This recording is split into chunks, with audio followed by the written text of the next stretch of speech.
Welcome back, Awakened Intuitives, and welcome to any new Awakened Intuitives. Natalie here. We are back to do a reading. It's going to be a pick-a-pal reading on what spirit animal is coming in for guidance for you in this moment. This is a timeless pick-a-pal reading.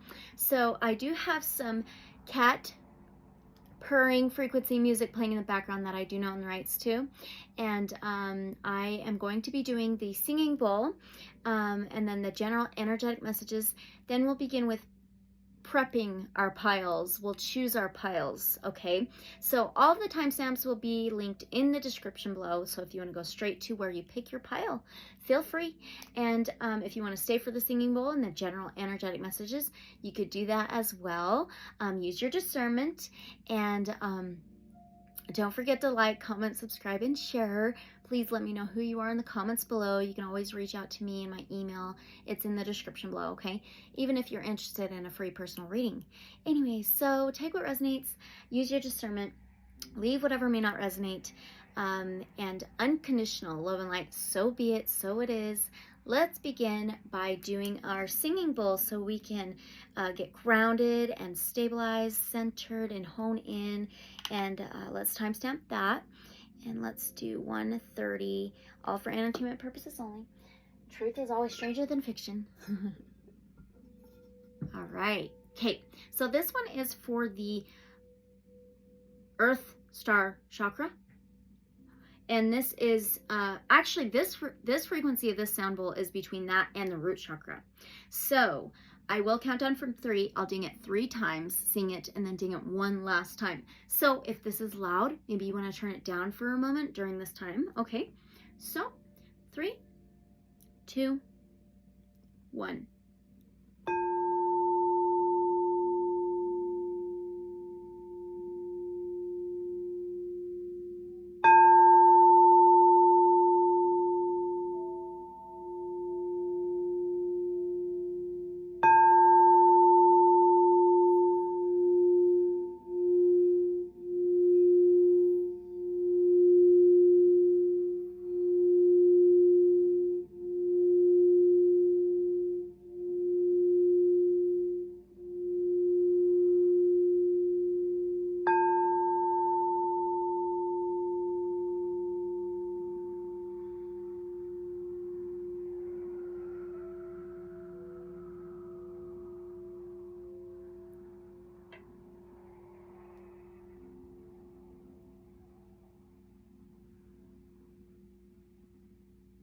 All right.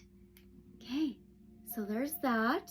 Can you hear the cat purr from this music? That's so cool. It sounds so real.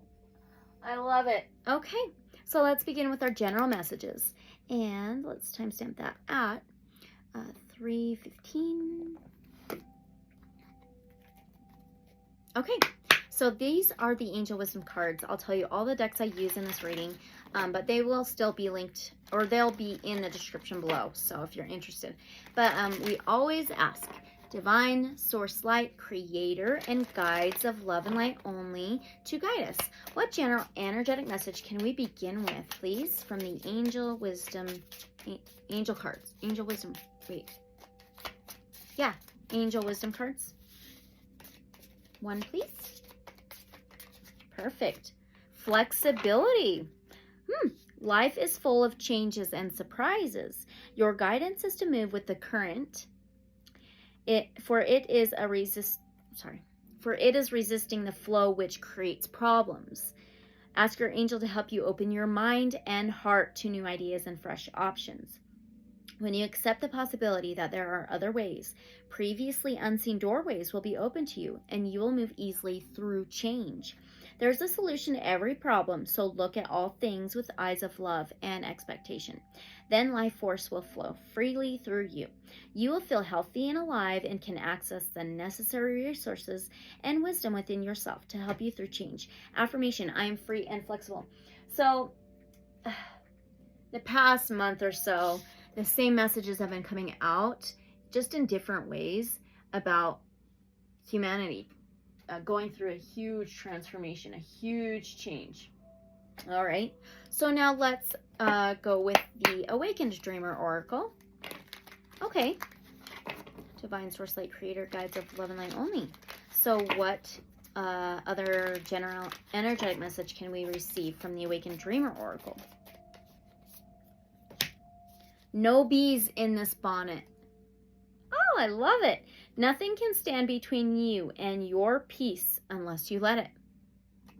Nothing is worth lowering your vibration and losing your peace. Let the bees of upset fly on by. Adopt a no bees in my bonnet policy and revel in the power of your unshakable serenity. What? That is so interesting, isn't it? Bees pollinating. Even some bees get stirred up and like poking the nest. And look what's on the bottom. Spread your wings. I'm going to read it. Okay, give yourself space to move and explore new surroundings. See yourself becoming the butterfly version of yourself, wings and all. Contemplate what it's like to fly, be light, dabble in new things. Feel at liberty to create a little change or a complete metamorphosis. Wow. Okay, so humanity going through this change and transformation, this change into ascension. There's an ascension happening into the 5D, the new Lemurian, new Earth. The old paradigm is falling away, but people are clinging on to the old ways, the old paradigm, the old Earth, because we are so used to it. That's the norm, and this is what we've been taught to do and believe in and conditioned, and this is what we know, right? This is what we've been born into. And so when there's a shift in energy that's just different, we're like, wait. This is the way I know things. This is the way I do things. And this is what everybody else does. This is flowing against that current, not right. So go with the current, go with the flow, because it lowers the vibration. Yeah, it's clinging onto the old paradigm, the old Earth, the old ways.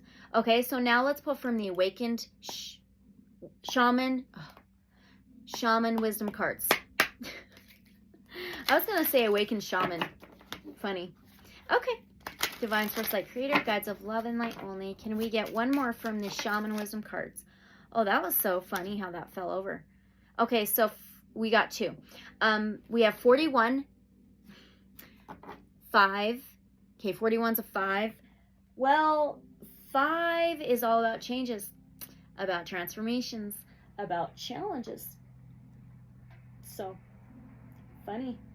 The 5th house in astrology is ruled by Leo. Leo is a fire sign.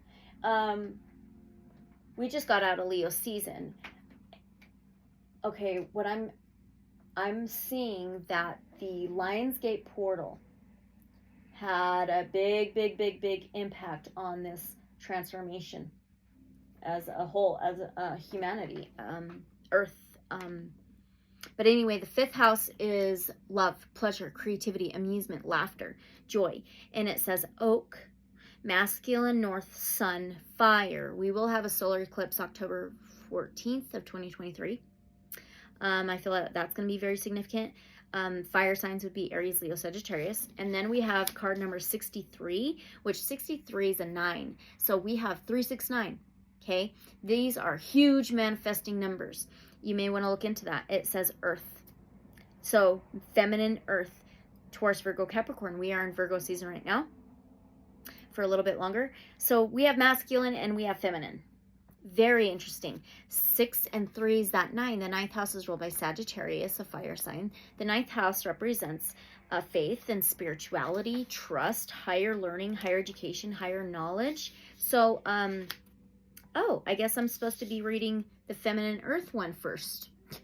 Okay, directions. Look at that. I am the Earth. I am mother. I am grandmother. It is from me that all life comes forth. I am the great turtle. Oh my gosh. Ground yourself through me. Learn from me the protective instinct of care and nurturing, the formation, the formulation, gestation, and development. Through me, you can see the beauty and gentleness in all that exists.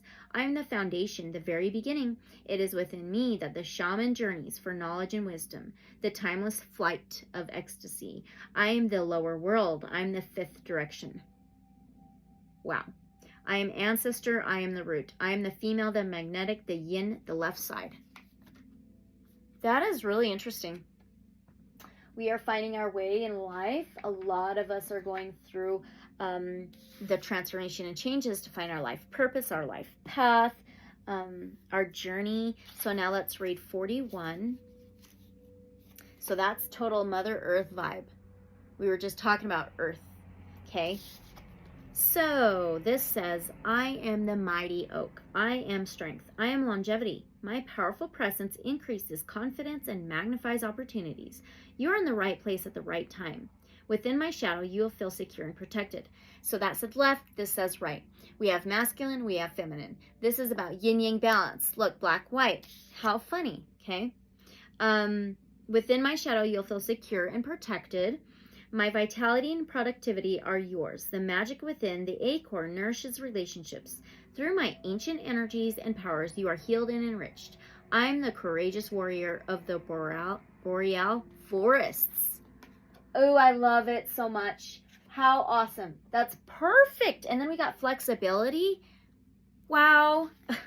Okay, so those are the general energetic messages. We will keep those in mind during the reading, okay? But now we're going to begin with picking your pile, okay? And I'll show you what we're going to begin with that. Let's timestamp that first before I forget. So let's pick a pile 1140. We'll do 1145. Okay, so what we're going to be doing is using the Lemurian Starchild Oracle by Michael Kroon and Lian Taiki Anawa to choose the cards for each pile's rating, okay? So whatever pile or piles you feel most drawn to, those are the piles for you. Whatever resonates most, if you are drawn to listen and watch all of them, that's fine as well. Timestamps are in the description below. So let's begin. We are going to be pulling some double-pointed crystals as well. So, Divine Source Light Creator, Guides of Love and Light Only. Can we get our pile number 1, please? Can we get our pile number 1? Okay, 1 only flipped over out of 3. And I'll show you what they are after and take a picture as well so you can have a moment to choose. Can we get pile number 1, double crystal? Okay. Now, can we get pile number 2, please?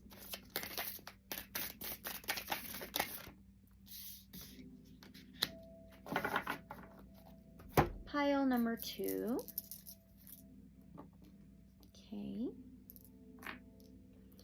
And then can we get pile number 3?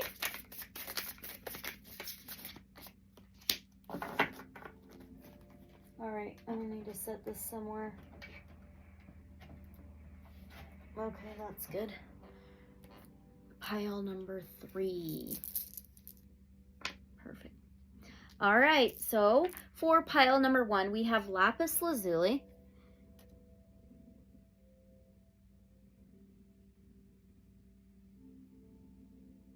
Along with card number 9, forgiveness, see bigger picture, trust, and heal.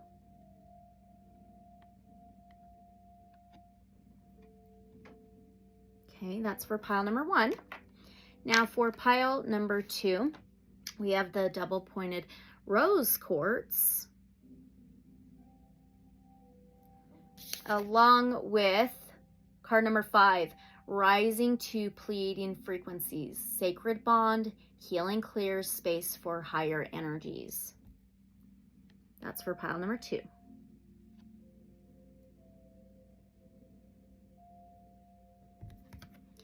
And for pile number 3, we have clear double pointed quartz, along with universe, card number 11, Metatron, wholeness, commune with all life, micro macrocosm for pile 3.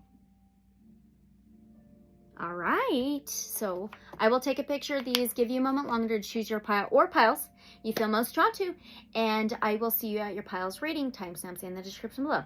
All right, thanks.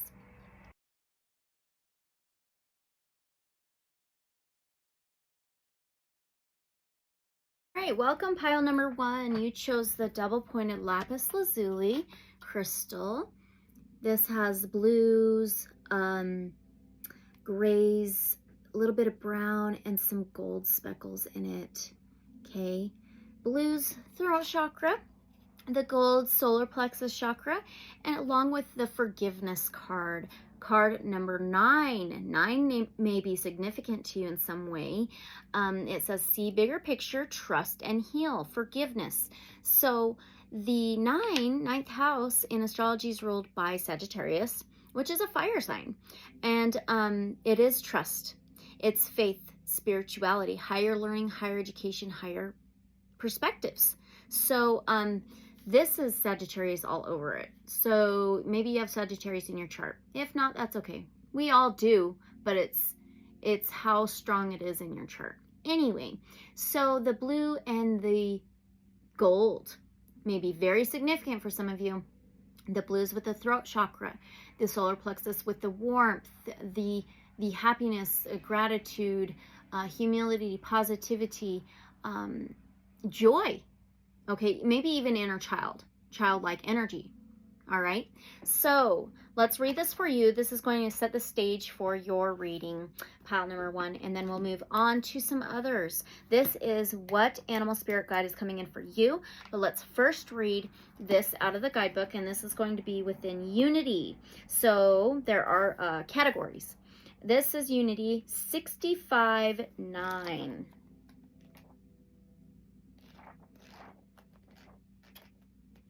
Let's see here. Okay, 65-9, and it is on page 96. We talked about in the general energetic messages 369. Okay, I feel these numbers are very significant for you to be able to manifest, but there's got to be forgiveness first. Maybe it's with yourself, maybe it's with others in your past, maybe even past life things, or as a child, maybe somebody who's hurt you in the past, or even situations that's hurt you. Okay, pile 1, let's read this for you. Look at the butterflies of transformation on there. So it says, see the bigger picture, trust and open to the healing, let go of hurts, Ho'oponopono. Related cards are, no way. Related cards are the rising to the pleading frequencies. Pile number 2 got that. You may want to watch that as well, but use your discernment, okay?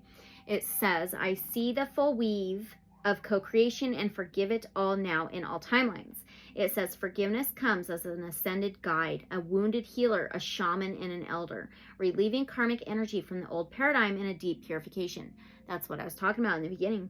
Lemurian aspects and energies come forward to heal any pain, density, and stuckness, to shine light on deep inner layers. You are in a process of healing and purification, which creates space for your heart to expand, so that you can fully step into the new paradigm. Do you feel small in some ways? Then allow your small self to receive Ho'oponopono or forgiveness, so that the love of your higher self can come through to illuminate the world. Do you see yourself as good or bad? Do you feel guilty or like a victim? This defines your earthly identity, but in the heart of God, you are much more expanded. Forgiveness is a shift in identity so that you can see everyone, including yourself, as a Lemurian Starchild.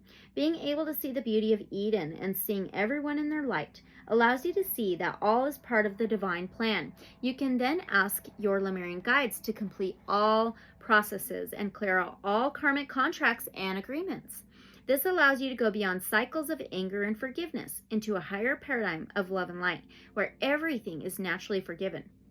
Creator's gift of free choice allows every child to explore, create, and play in different frequencies.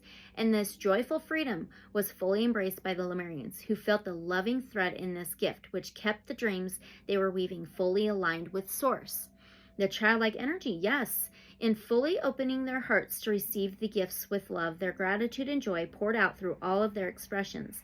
In this way, Lemuria was truly Eden, a place of paradise and heaven on earth. The divine mind did not conceive of any illusion, for the Lemurians were in peace and did not seek to be anywhere but the beautiful present. Their connection with source love was not questioned. As such, it was wide and unimpeded. Through it flowed everything they needed, and their bellies were full because everything was allowed to be the joyful expression of God's love that it was intended to be. Can you feel the flow of divine love, the natural forgiveness, or do you get pulled out of it at times? The Lemurian guides and angels love to guide you back to help you see beyond the shenanigans, the mental, emotional seductions. Each time going beyond the small self, you integrate your divine self on a deeper level. More and more, you become centered in your truth, throat chakra.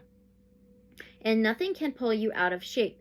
No judgment, analysis, or projection by the small mind can keep you away from the heart, and therefore karmic energy, which resides in the world of separation and duality, has no effect on you. So, dear Lemurian Starchild, take your place now at the banquet prepared for your return. Wow. That is so powerful. That is so, so beautiful. Maybe the ocean is significant to you in some way. This reminds me of Hawaii a little bit, or islandy type vibes. Indigenous cultures maybe could be connected to past life. So there's that. Now let's begin with let's go on to the Divine Animals Oracle. Okay, this is by Stacy DeMarco. Okay. All right. For pile 1, Divine Source Light Creator, guides of love and light only. So what spirit animal guide is coming in for our pile number 1? What animal spirit guide is coming in for our pile number 1?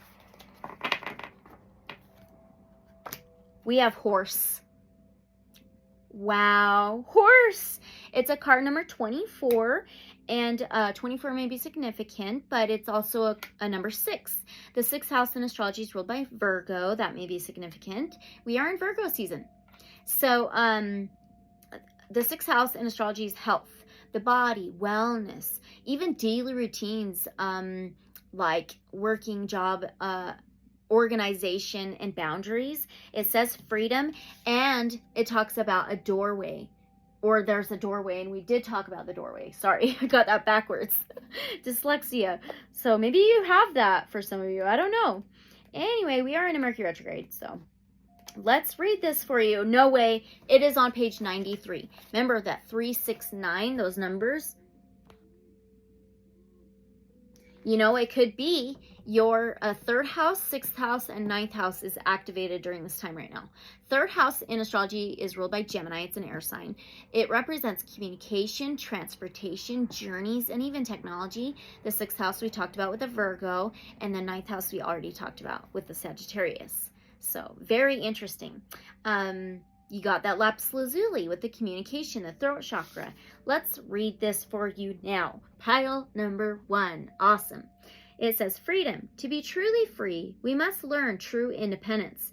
Trust yourself, as listening to people who may have other agendas is not the way to make good, clear decisions. Individuation from our parents is a natural process. We talked about your childhood. Although it is often fraught with difficulty on both sides, your true power resides in your ability to always know you have a choice, and it is yours to make. Mythos. There was once a young king who lived in a castle upon a great hill, who had just been newly crowned, so he began looking for a queen. He was out riding one day and saw a woman who was riding her huge white stallion, as well, if not better, than he rode. Her horse flew across the fields, and the woman's hair streamed long and wild behind her. The king kicked on his horse, and after some time caught up with her. Her face was flushed, her smile bright, and her words joyful. Her words, throat chakra, the brightness with the yellows, the sun energy. Their eyes met, and they fell deeply in love. After a time, the young king realized Rhiannon, for that was her name, who was a loving, loyal, gentle, wise, and fair, was all he wanted in a queen. He asked her to marry him, and she accepted with grace. Rhiannon's responsibilities as queen would now be taken over from the queen regent, and while it would be natural for the mother of the queen to be oh my gosh, I am sorry. for the mother of the king to be pleased for her son, secretly she was vastly jealous of her usurper, geez, and resented her loss of personal power. The Rhiannon's song by Fleetwood Mac, right? Maybe you want to listen to that song. Okay. Soon, a beautiful blue-eyed son with a star-like birthmark on his leg was born. To protect him, Rhiannon kept her baby with her as she slept in her chambers. One morning when Rhiannon awoke, her baby was gone from her, and in his stead was a great deal of blood. She screamed in horror. This childlike energy. The Queen Regent yelled, "Look, she has killed our baby." I knew she wasn't to be trusted. Rhiannon insisted the baby had been taken, but the Queen Regent was not to be convinced. The king asked Rhiannon where the baby was, but she confessed she didn't know. Rhiannon's son had been kidnapped by the Queen Regent in the night. She had killed a chicken and used its blood to make the scene against Rhiannon. Okay, have chickens been coming up for you? I had a dream of baby chicks this morning. Weird. Let me know in the comments below. Or you can email me. Seriously. Whoa. Okay. The Queen Regent had decided to raise a son as her own, and he was safe but hidden. Rhiannon was put on trial, and she made no defense and so was found guilty of her son's murder. The king, still so in love with her, could not kill her, but instead sentenced her to a job that would bring huge shame to her every day. The job, wow. As the castle was up on a hill, visitors were given a horse to travel to the top. Rhiannon's new job was to take the place of one of the hard-working horses and carry people to the top of the castle on her back. Every day she struggled with her guilt, never raising her head. She slept in the stables with the horses curled up and crying. Rhiannon gradually became aware of the importance of the work that the horses did beside her.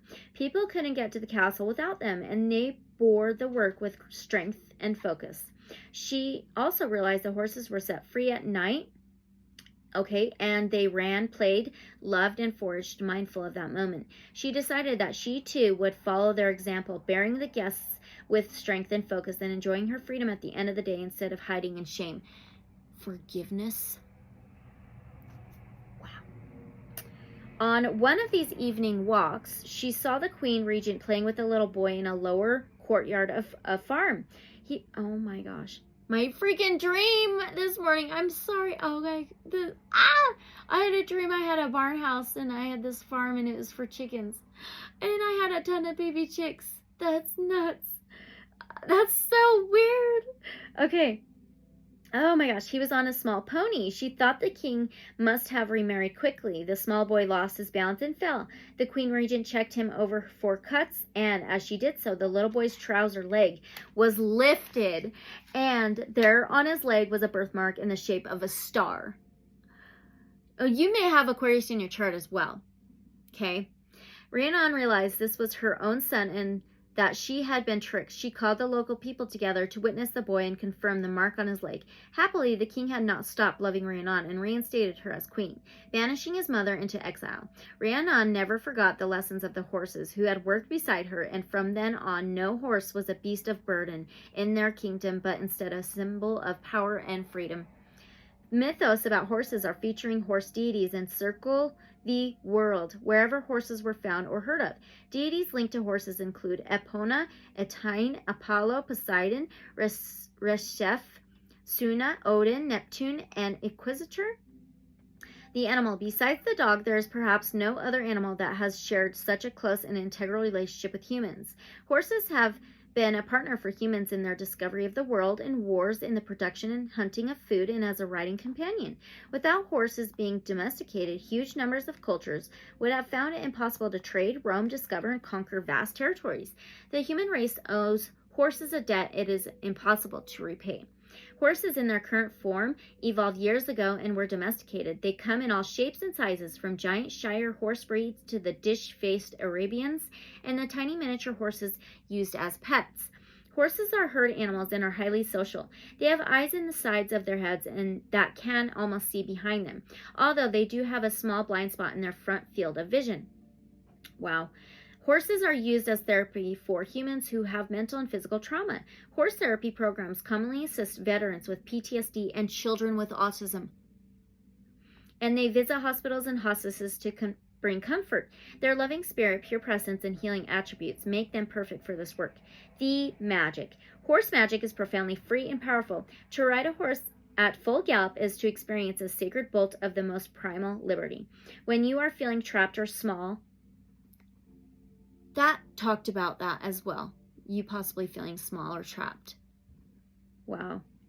Expand your field by calling for their energy. There's also a long history in physical and mental healing with horse energy, and this can be used when you are ill or unstable.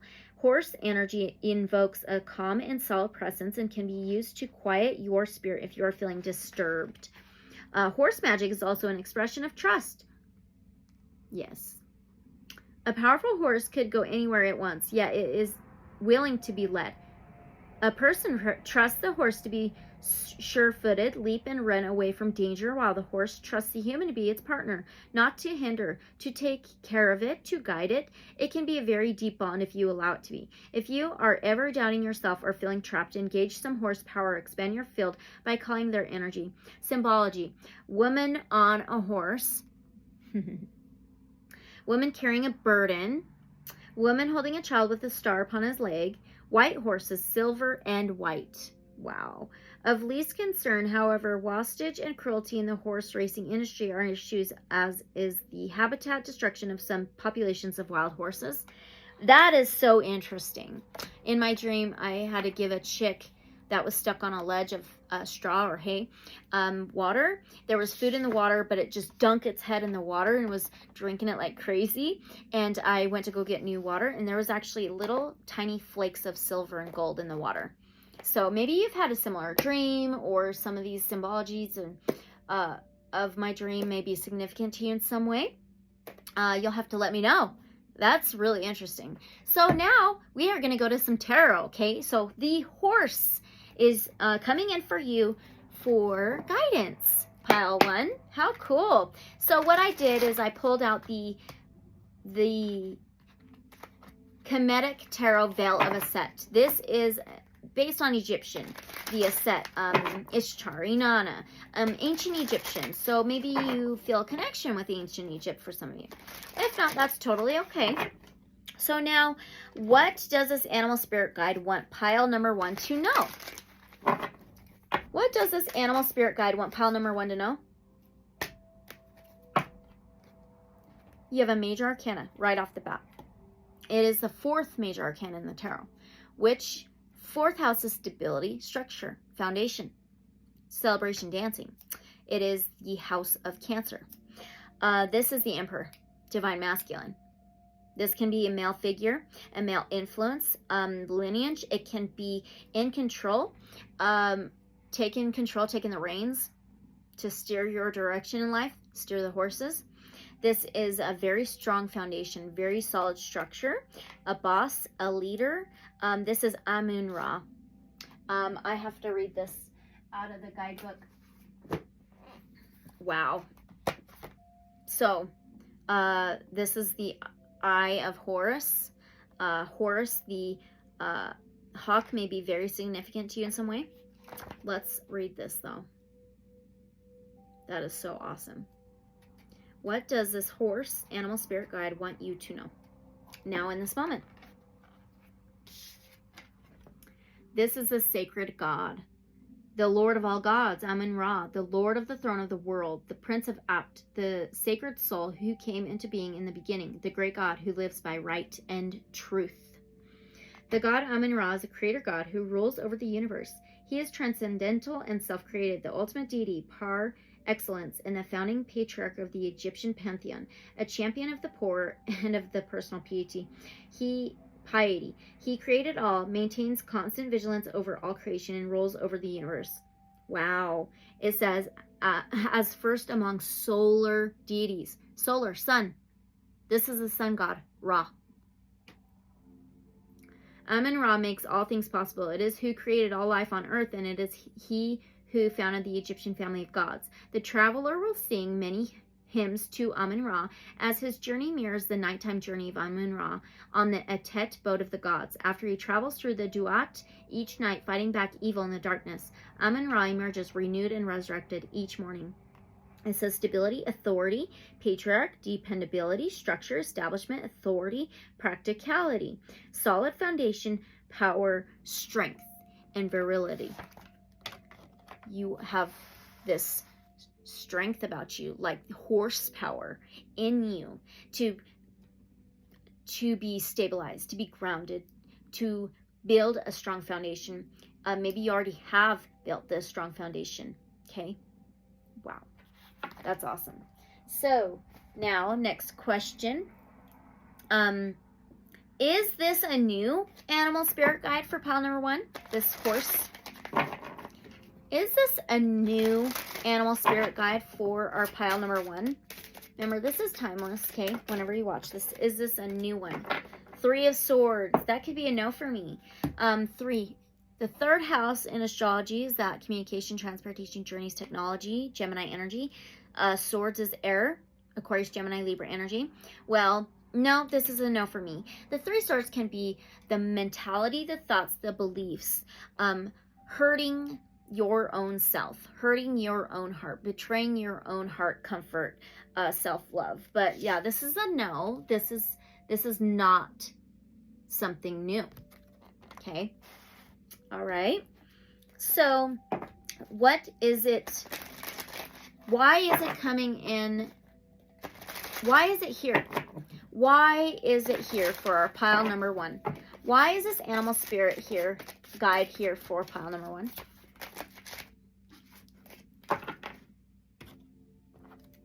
Why is this animal spirit guide here for pile number 1?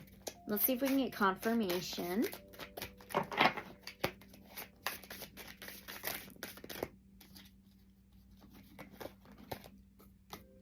Hold on. Okay, yes. I don't know what is going on. Hold on. Divine Source Light Creator, guides of love and light only. Why is it here for pile number 1? Why is it here for pile number 1? This animal spirit guide, horse. Why is it here for pile number 1? Do I need an oracle? Oh, okay. Why? 8 of Unks. So this is the 8 of Cups.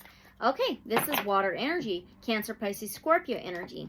So the 8 of Cups is leaving behind anything that holds you back. Any pain, any heartbreak, any regrets, any backstab, betrayals. Remember, we were talking about forgiveness in the beginning. So that's why it's here. It wants you to leave all that behind, to let go of that. Whether it's leaving behind the situations, the thought patterns, the obsessive thinking about it, the memories. I mean, we don't have to forget, but we can forgive, right? So this is to move on to better things to come. That's all it's about, is leaving behind all those things, low vibrational. Anything low vibrational, to raise your vibration and frequency, to go after whatever you desire, your stability, your structure, leading your own way. Look, alone. They don't need this entourage or anything like that. They can lead their own path. You're your own authority figure. You're your own boss. You're your own leader. Okay? So that's awesome. It's about forgiveness. So now let's move on to an oracle. Let's do the Sacred Light Oracle. Okay. First, we'll do this. Okay, what is the message for pile number 1 from this animal spirit guide? What is the message from this animal spirit guide for pile number 1? Oh my gosh, you have a card number 5. 5 is all about changes and transformations. It can be challenges, but it says Cathedral of Light. We're talking about castles here. We're talking about cathedrals. We're talking about these stabilities and structures and buildings and stuff, right? And it says stubborn attitudes. It says extending the olive branch, artistry. Oh my gosh, and it's a warrior. You're a warrior, okay? This is awesome. So what message does this animal spirit guide have for you? Stubborn attitudes, extending the olive branch in artistry. This starts on page 24. Can you see that? So that's another 6. 6th house. Health, wellness, the body, daily routines, boundaries, and organization. A cathedral is a large and beautiful place of worship, often filled with beautiful stained glass windows, ancient architecture, historical religious figures, and sacred rituals. The Cathedral of Light is just as you might imagine, a beautiful building filled with glorious colors resonating at pure vibrational light energy. Okay, lifting the heaviest and darkest of energies when you sit within its beautiful space. Wow. Through the void, the Cathedral of Light is accessible through meditation and a deep trance states. Surrounded by universal light codes, its high energy and creative coding encourages ingenuity, magical inspiration, and originality. The Cathedral of Light brings new life by adjusting conservative views and beliefs. Bam. Yes, exactly. The Grecian Beauty and Green Ray Lady Master Pallas Athena directs those who choose to enter to purify, recharge, and illuminate areas that have been previously hidden. Initiating this energetic dispersion refracts remnants of dense lower energy into sacred light. It is simply magical. Ascended Master Pallas Athena asks you to embrace your inner warrior. Extend the olive branch before you dig in and defend your territories. Wow. Lower energies and thought forms that have become a constant disruption to your everyday routines must be attacked head-on. Interests in medieval cathedrals and sacred and ancient architecture highlight a need to visit these sacred spaces in the Cathedral of Light, allowing the refractions of its beauty to permeate your aura. Okay, Ascended Master Pallas Athena says, beauty may shine first, but light will always shine the brightest. Like the star, like the birthmark on the leg, you're a star, you're a light, okay? You're a warrior. And it says sacred crystal is danburite. The affirmation says, my light is radiant. My body removes toxins with ease and comfort. Wow. 3rd house, 6th house, 9th house. 3rd house, communication, transportation, journey of some sort, maybe even technology. The 6th house, the body, health, wellness, daily routines, boundaries, organization. The 9th house is the faith, trust, surrendering, spirituality, higher learning, higher education, higher knowledge, higher realms. So high vibrational energy. Yes, that's awesome.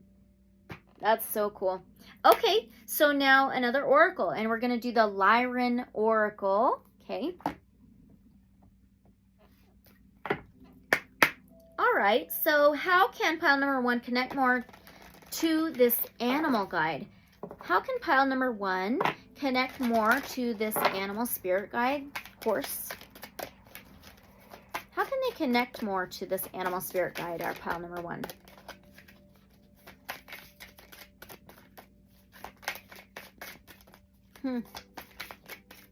This is usually one of the easiest decks to shuffle. Oh my gosh, you got a whale. Ooh. Whales, remember we were talking about ocean. You may be very connected to the ocean or waters or islandic vibes. It's a card number 15. So you have another 6. Okay, 15 of the major arcans in the tarot can be the devil card, which is Capricorn energy. The devil card can be anything toxic, hidden, illusions, manipulations, malevolence, violence, negativities, arguments, chained, locked up, tied up, old paradigm stuff, old earth stuff, negative beliefs and fears and ego. Okay, so it says gateway of sound. It says manifestation. What did I say? 3, 6, 9. Sound healing and alchemy. Oh, this is awesome. Okay. Something to do, though, with your health, your wellness, your daily routines, organization, boundaries. Let's read this out of the guidebook. So, how can you connect more easily to this animal, horse, spirit guide? Pile number 1. We would like to explain the innate power that is sound frequency and how it can transform everything in your external surroundings. Sound to us is not just as a means of communication or self-expression, but an energetic doorway. That horse going through the doorway into the entire cosmic field of existence that is built on the structure of vibration. Your stability, your structure. When one, for example, speaks a sound frequency into the alive field, this vibratory signal is sent in all directions around themselves to affect reality and even the other dimensions. Similar to dropping a rock in a still pond, a vibratory ripple is created through sound waves that traverse far beyond the listener's proximity and impacts the subtle aspects of creation. The entire field of existence can be metaphorically associated to an empty field that is waiting for seeds to be planted. In this case, the seeds are of sound vibration that are planted through the vocalization for the reality that one seeks to bring into being. Know then that your sound is constantly impregnating the field with ideas and thought forms that ignite the creation templates all around you. Through this inner standing, your words are manifesting your reality. Thoughts and words. What you communicate, your thoughts, beliefs, and words are there's a saying that came to me earlier. Your words are your reality. Okay? All right. So, through this inner standing, the human realizes the immense power of sound and returns back to a sacred wisdom of past civilizations. We talked about Eden as well. Okay? In Lemuria, that utilize song and spoken word to plant seeds for the benefit of themselves and all sentient beings. The gateway of sound card arrives as a remembrance that sound is your tool to navigate this current moment of your life. For example, if one is feeling energy blockages within their physical temple, you got the cathedral temple, your body. Whoa. You can use your body, your words to create your reality. What a trip. They can apply singing and toning to specific regions of the body to allow for energy release. If one is undergoing any specific emotional whirlwind, you can sing a specific sound frequency to shift and alchemize your emotional sensations. We want you to realize how sound is the true healer. We provide all with this information for your species to become empowered with the tools of sound. Dive deep into playing with sound and great transformation awaits. Now it says manifestation, sound healing, physical healing, release, alchemy, transmutation, shift of state, speaking your truth, toning, and light language. Oh, it gives you an optimal exercise. Hold on. Find a place where you will not be disturbed and allow simply for all sounds to flow through from your voice. Without a hint of judgment, begin to tone, hum, speak, and explore how various sound expressions interacts with your inner vibration. Like a medicine healer experimenting with different herbs, attempt to let out different tones, pitches, words, or hymns, hymns, whatever you want to call it. Hymns, until you discover the sound frequencies that resonate with what you need for the current moment. Know you have access to this world of sound healing whenever needed, and it is seeking to be utilized. Are you kidding me? Holy cow. That is wild. Pile 1. How freaking cool. That's amazing. Sound healing. Sound frequencies. Okay. Now let's move on. We are going to go back to the tarot for a moment. Is there something pile number 1 should know right now that this animal spirit guide wants them to be aware of? We're going to pull 2 cards. Divine Source, Light, Creator, Guides of Love and Light only. Is there something pile number 1 should know right now that this animal spirit guide, horse, wants them to be aware of?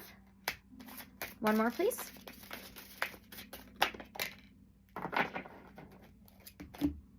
First of all, we have a 3 of Cups, the 3 of Unks, Cancer, Pisces, Scorpio, that 3 again. And we have Warrior of Scarabs, which is a Knight of Pentacles, Taurus, Virgo, Capricorn. So 3 of Cups is a celebration. It is a good flow, support system, a cooperation. It's dancing. It's some kind of celebration, okay? And now the Warrior of Scarabs, it is Marianu Charioteer. So the Knight of Pentacles is the Dark Horse. He's a warrior. He has the black horse, the dark horse.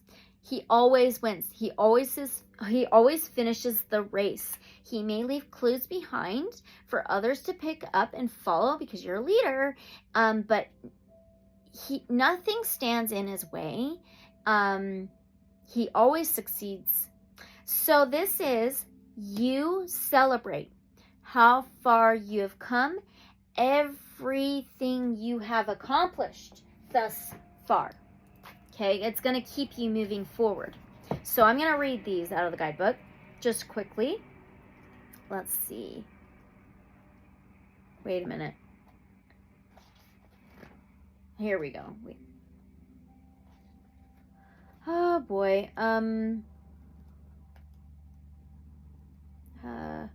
Kind of forgot how this went. Okay, I see. Never mind. So right here. Okay, no, that's the 2. Where's the 3 of Unks? Here we go. All right, so is there something pile 1 should know right now that this animal spirit guide horse wants you to be aware of?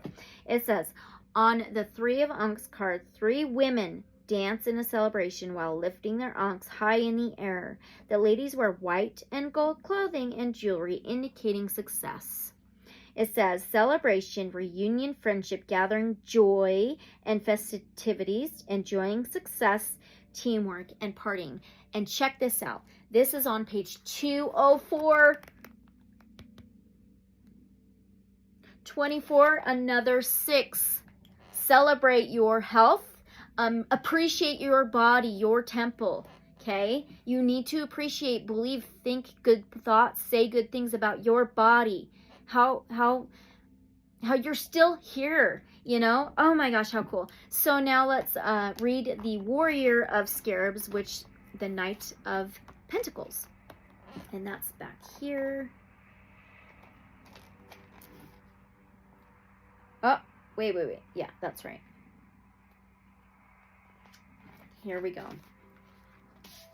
It says, I have Marianu, but I do not have a horse to march against, but enemies of the king. What?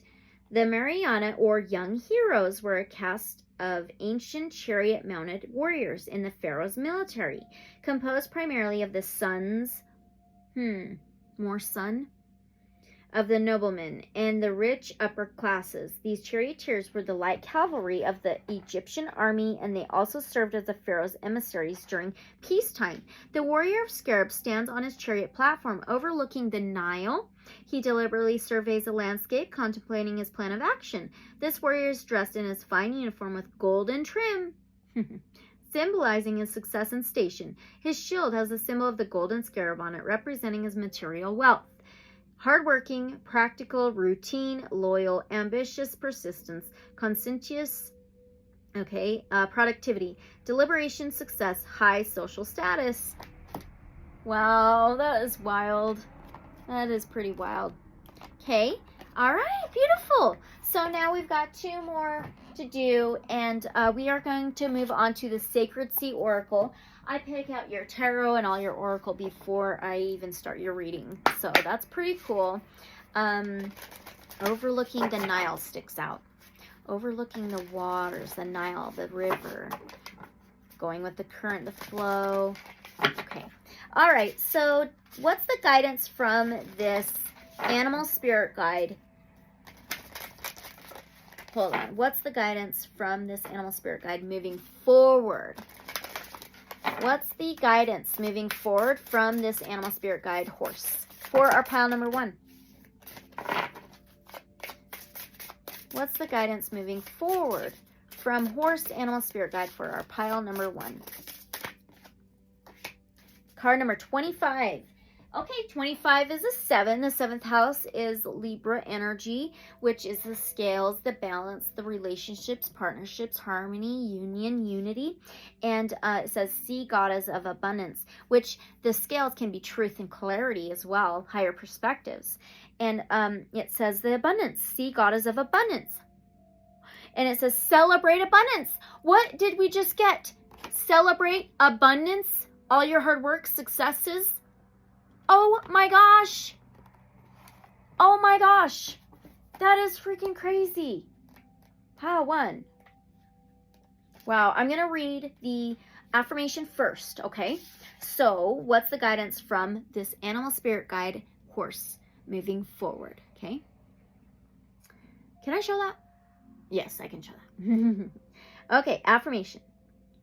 I am fully aware of how incredible my life already is. And I trust that abundance is infinitely flowing into my life experience in all ways. I get to celebrate myself and trust myself and honor the emotions. I feel as this is the key to manifesting abundance. Wow. Okay, Sacred Meanings says abundance floods into your life. Your desires are manifesting. Keep trusting yourself. Keep your faith strong.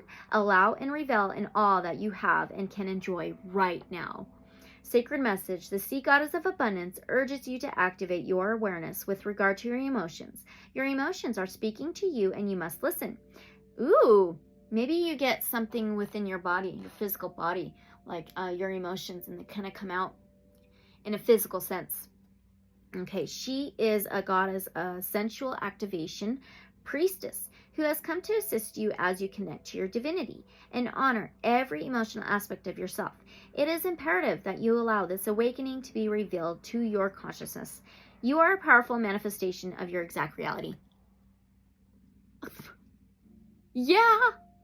Oh my God. Listen very closely to what your emotions are revealing and what they cause you to think about and act out, which will provide clear clues. Wow. To what is blocking or trapping you from fully allowing your own desires to come flying into your life experience. If you set intentions regularly and want to see more of them manifest in abundance, keep your faith strong and trust that you have done the work. Yeah.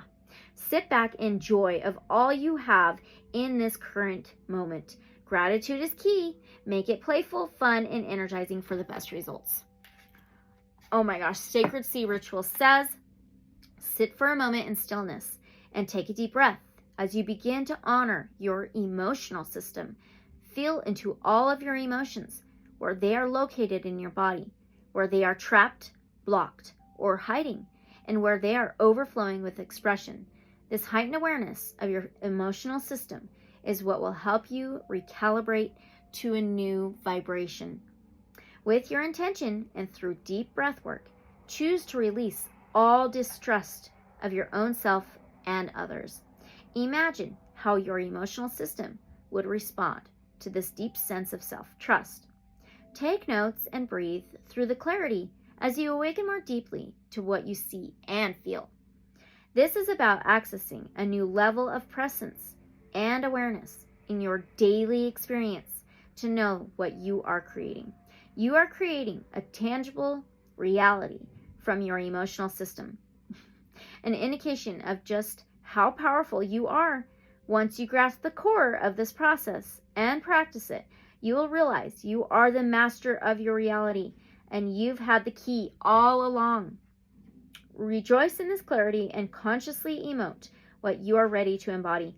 Notice how the sea goddess of abundance presents herself to you, fully and authentically herself, fully expressed and unwavering in her faith of the infinite abundance she is bound to receive. Be this in your own magnificent way.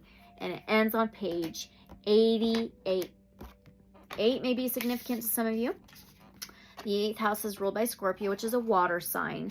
The 8th house represents the metamorphosis, the rising phoenix, the death, rebirth, regeneration, recuperation, endings for new beginnings and cycles. Come on.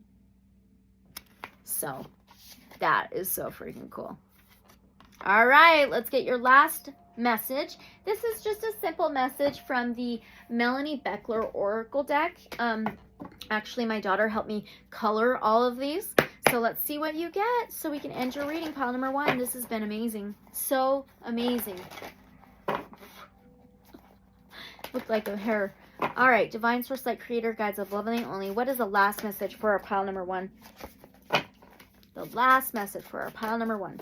Did you see my Moldavite necklace flew up? Okay, we gotta do this again. 1 card, please, for pile number 1 that they can leave here with. Way shower. Wow. Way shower. Okay. It says, lead, don't follow. You may be a way shower. You may have a child who's a way shower. Huh. Very interesting. Pave a new way and embrace new possibilities. Actually, my daughter colored this one. You hold the lantern. You hold the keys. Look at, you have wings. Embrace your inner child. How freaking awesome is that? Okay, pile number 1. This was your reading. Oh my gosh, how beautiful was this? But always, always, always take what resonates, okay? Leave whatever may not resonate. Use your discernment. And let me know how this resonates in the comments below. Or you can email me, like I said. And thank you so much for being here. Don't forget to like, comment, subscribe, and share. And if any of you are interested in a free personal reading, my email's in the description below. And as always, unconditional love and light, so be it. And I'll see you guys in the next reading or video. Bye, pile number 1. Welcome, pile number 2. You chose the double-pointed rose quartz. Beautiful. This is so pretty. All right, heart chakra, love, unconditional love, self-love, flow from the heart.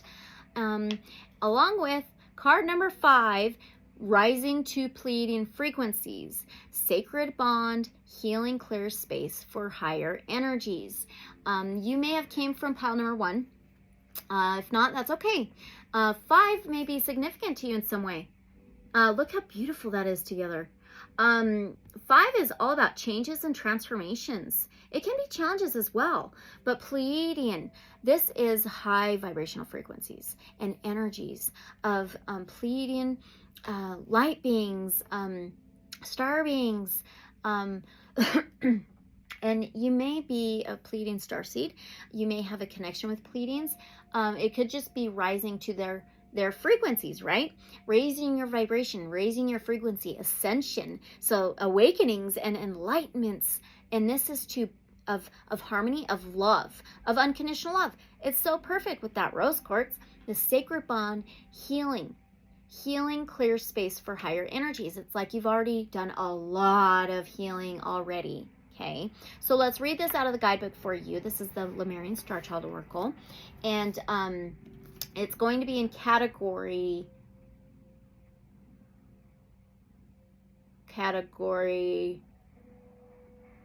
Cosmic Insight 253.5. So let's find that.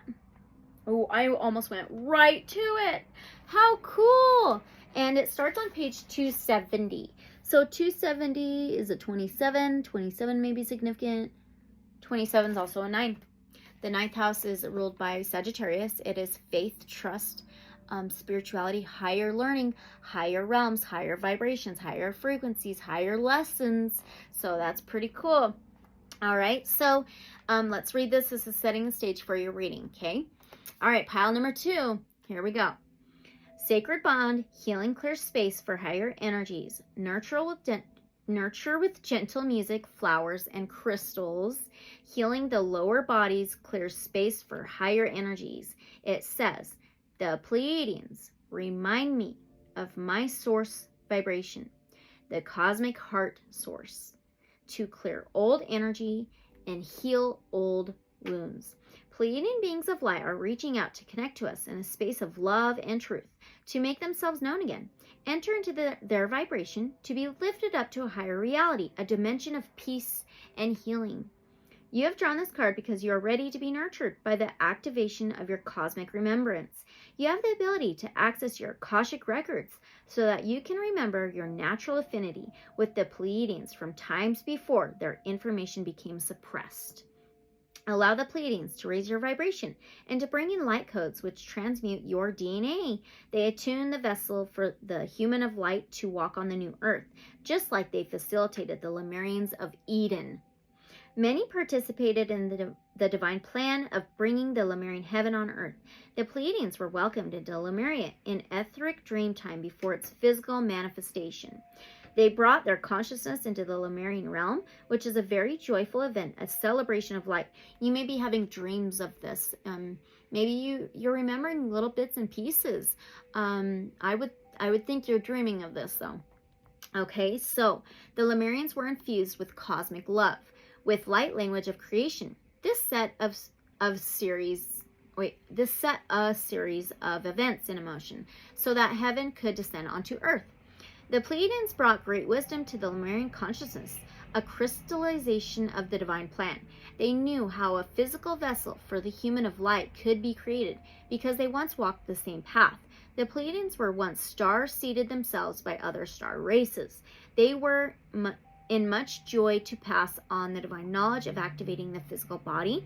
The Pleiadians and Lemurians gave each other much faith in the starseed process. In divine synchronicity, the Pleiadians and other star beings came to Earth to prepare for Lemuria. They cleared old energy from earlier civilizations and created beautiful vortices of energy and spaces for elemental beings and elves. Maybe elves are significant to you in some way. Many beings helped to prepare for the upcoming evolutionary leap. The Arcturians raised the vibration of the planet. The Elven ones created divine structures within nature in cooperation with the Syrians to prepare a welcoming earth environment. Many animals, plants, and minerals emerged to complement and welcome the prospective Lemurians. The Pleiadians then started to activate the DNA of the humans, offering them divine encodements. Many star children were born, and the Lemurians needed some time to adjust to their physical form. At times, they were so excited to be in a human body that their etheric vibration blew their own fuses. Whoa, that's interesting. Can you feel the bond you have with the Pleiadians? Pleiadians and humans are like parent and child in a process of passing on divine wisdom. The Lemurians always have a psychic bond with Pleiadians. They can call on them to clear energy and bring in cosmic healing. You have this bond as well, a sacred connection of frequency healing, which exists on a personal and a collective level. One day, the human children of light might surpass the evolution, their star parents, the Pleiadians, in this divine plan. The Lemurians stabilized their journey into form, supported by their bond with the Pleiadians, and manifested the physical Lemuria. The Pleiadian DNA catalyzed the spiritual evolution of the Lemurians and a stepping up in vibration. This process allowed more spiritually evolved beings to come in from the ethers. In this way, the vibration was raised in steps until this work was no longer necessary. But the bond between humans and Pleiadians remained. Okay, would you like to strengthen this bond to support you in your ascension with frequency healing and clearing? In the course of history, much of the Pleiadian DNA was deactivated in the service of egoic agendas. In the current ascension, the Pleiadian DNA is activated once again, and the Pleiadians would like to support you in this process. Call in the Pleiadians to receive their great love and healing. Whoa! That's amazing. You are raising your vibration and frequency because of all the healing you're doing. Oh my gosh, pile 2. That is freaking awesome. Awesome. Okay, so now we're going to move on to the Divine Animals Oracle. Okay, let's find out what animal spirit guide is coming in for you for guidance. Okay, Divine Source Light Creator Guides of Love and Light only. What animal spirit guide is coming in for our pile number 2? It's getting so windy out there, it's going to storm. What animal spirit guide is coming in for our pile number 2 for guidance? For pile number 2, please. Wow, wolf. Wow. It's a card number 17. That reminds me of the star card in the tarot. That's Aquarius energy. You may have Aquarius in your chart. That's vulnerability in a healthy way with the universe and star beings, star people, star family, and growth and healing and wishes coming true. Anyway, 17 may be significant, but it's also number 8. The 8 is... Woo! Oh my gosh, that lightning strike was nuts. Woo! That was so bright, it hit 3 times in one spot. Well, keep that in mind. This is freaking powerful, okay? So you need to hear this. Oh my gosh, 8. Okay, the infinity symbol. It's the ever flow. It's the ever connected. Nothing ever dies. Nothing ever ends. It just restarts. Things do end, but it restarts, right? There's no like death. And it's a circle of life. It is connecting. You are source. You are a connection of all. You are of all oneness. Everything is connected. Oh my gosh. 8. The 8th house is regeneration in astrology. It's ruled by Scorpio. It is a death rebirth. It is cycles. Metamorphosis. The rising phoenix from the ashes. I get this so much these days. It's crazy. All right. So it says authenticity, wolf. So wolves may be very significant to you in some way. Either you're part of the pack or you're going to lead the pack, right? So let's go on to 17 and read this out of the guidebook. On page 69, pile number 1 got 369 a lot. Come on. Those are the biggest like manifestation numbers you can work with. You may want to look into that. Okay. All right, here we go. It's going to storm like crazy. Authenticity. So this is what animal spirit guide is coming in for you for guidance. Remember, this is timeless.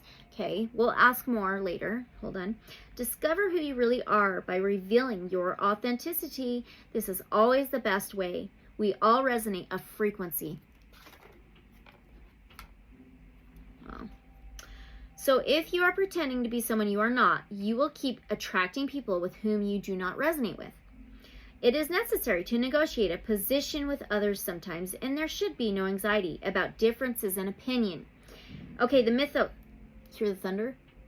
Okay, mythos says Sakui, the plain-seeking Norse goddess of mountains, wildness, and the unknown, was a powerful huntress, a lover of snow, and a keeper of wolves. She lived in the profound silence of nature on the high plains, surrounded by her pack of wolves, which helped her hunt and protect the realm.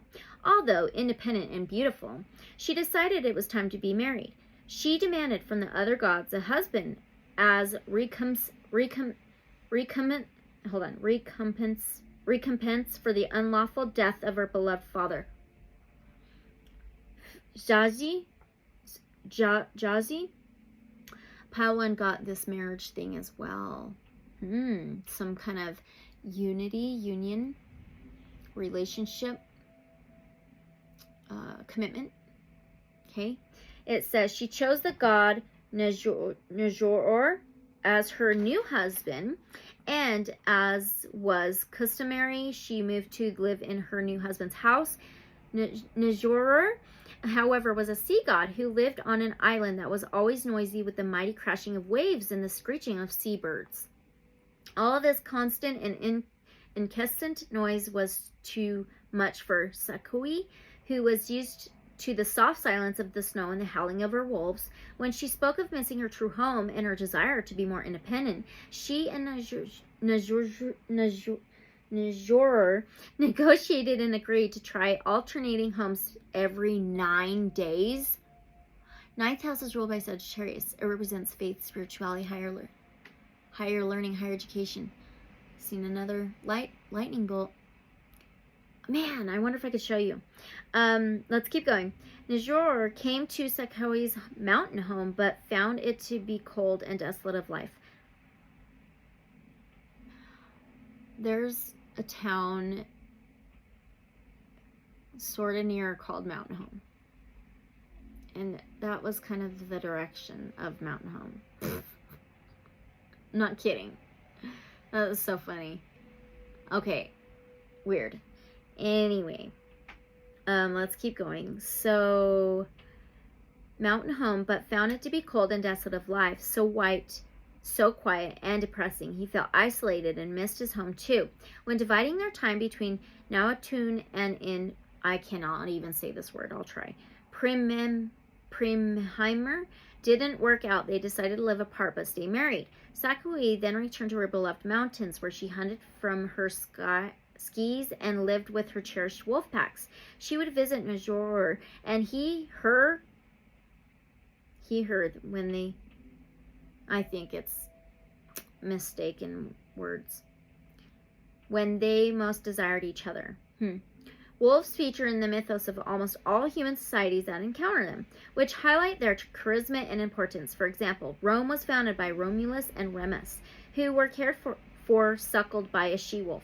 Wow, Fenrir, the great Norse wolf, heralded Ragnarok, the end of the world, and the Celtic Maragon kept wolves. The animal. Wolves are powerful animals. Although wolves are also very social, mated pairs or solo hunters have more success in larger groups when hunting. They are found throughout Eurasia and North America and have been linked to humans, both as a subject of fear and of love. Wow, for many thousands of years. Whilst wolves were often seen as a predator and pest among human communities that relied on livestock, those that were more agrarian in nature saw them as helpers, killing off animals who fed upon their crops. Wolves are larger than you think. We often think of wolves as large dogs, but should you ever see one loping over the land or in the forest in the wild, you would understand just how different they are and how much they avoid or dislike humans. Male wolves weigh an average around 45 kilograms and are built for endurance with long legs and a long loping gait when one foot is placed directly in front of the other. At this gait, they can travel at speeds of around 10 kilometers an hour for many hours. If they choose to pursue speed, around 50 to 60 kilometers per hour. This has been observed to be held for up to 20 minutes. Wow. They are social and expressive animals with a variety of distinct physical behaviors that enable other wolves to read intent and status. Growling, head tilts, teeth baring, and posturing are just a few of those nonverbal communication cues. Perhaps one of the most distinctive features of the wolf is their famous haunting howl, which is used as a vital communication tool amongst the pack and to other packs. I heard 3 wolves howling 2 weeks ago. I don't live very far from Skinwalker Ranch, so it's pretty close to Colorado, Wyoming, Idaho. Not too far from Yellowstone. So every now and then we will get them, and I heard them howling. It was the most intense, coolest sound I've heard, and I could actually hear the cracking in its howl. It was amazing. Anyway, so as wolves are highly territorial, the howl can be used to identify the whereabouts of other packs. That's exactly what was going on too. Because the 2 were further away just a little bit, and the 1 was like literally right behind my house. Like literally. It was so freaking close. As wolves are highly territorial, the howl can be used to identify the whereabouts of other packs and of individual pack members wherever they are. The magic. Call upon the wolf when you wish to be all you can be in the fullness of your authenticity. While you do not have to be alone, being confident to live your life on your own terms very much embodies the energy of wolves. Wolf energy is also highly protective, and you can call upon it in workings where you may feel fearful or wish for a protective ally. The symbology. Pack of wolves, woman on a mountain. Status. Population is stable, although wolves in certain traditional endemic areas have become extinct. For example, due to hunting and habitat loss, the wolves in the Yellowstone area in the USA became extinct. They were reintroduced in 1995 to great ecological success. That's so amazing. Wow. And that ends on page 72, which is a 9. Focus. Well, 9th house again, Sagittarius energy. Faith, trust, spirituality, higher learning, higher education, higher lessons, higher realms, higher vibrations. Amazing, right? Okay, so now we're going to go to the tarot, and I pulled out the Herbcrafters Tarot for you, Pile 2. And the question is, what does this animal spirit guide want our pile number 2 to know? What does this animal spirit guide wolf want our pile number 2 to know? 7 of Fire. This is the 7 of Wands. That is so like this card, wolf. What a trip. This is a fire, Aries, Leo, Sagittarius energy. It's represented by cinnamon, okay? Like cinnamon sticks. The 7 of Wands is a protective wall, a protective bubble, a protective barrier. It can be divine protection, but it's also defensiveness, feeling defensive, or standing up, standing in your spotlight, standing your ground, speaking your truth, standing up for yourself with protection, with protecting yourself. Let's read this out of the guidebook. You have divine protection. You stand your ground when you need to, when it is time to. Oh my gosh, it is on page 72. Holy cow. All right, answer the call of the ancients. Woo! Oh my gosh. Seek vision from ancestors. Take a stand for your whole authentic self. What did this say? Wolf authenticity. Exactly. An image of the goddess, Ixchel, and a sunstone are gathered on a table. A rosary is draped across a dusty book of healing arts near a roaring fire. It's almost like a howl. Or growl. Cinnamon has been crushed for cinnamon tea and now boils on the wood stove. A jar of cinnamon sticks remains open and the lime is sliced. Ancestral traditions remind us who we are. This cinnamon tea is a remedy of Mexican grandmothers. Your personal power has roots in your own cultural heritage. When you hear a call from the ancients, start with the study of your bloodlines. Wow. Learn the history, take the medicine, and eat the food of your people. As cinnamon found its way around the globe on the Silk Road, allow yourself to be taken on a journey by your ancestors. Devotion to divine beings will deepen your connection. Wow.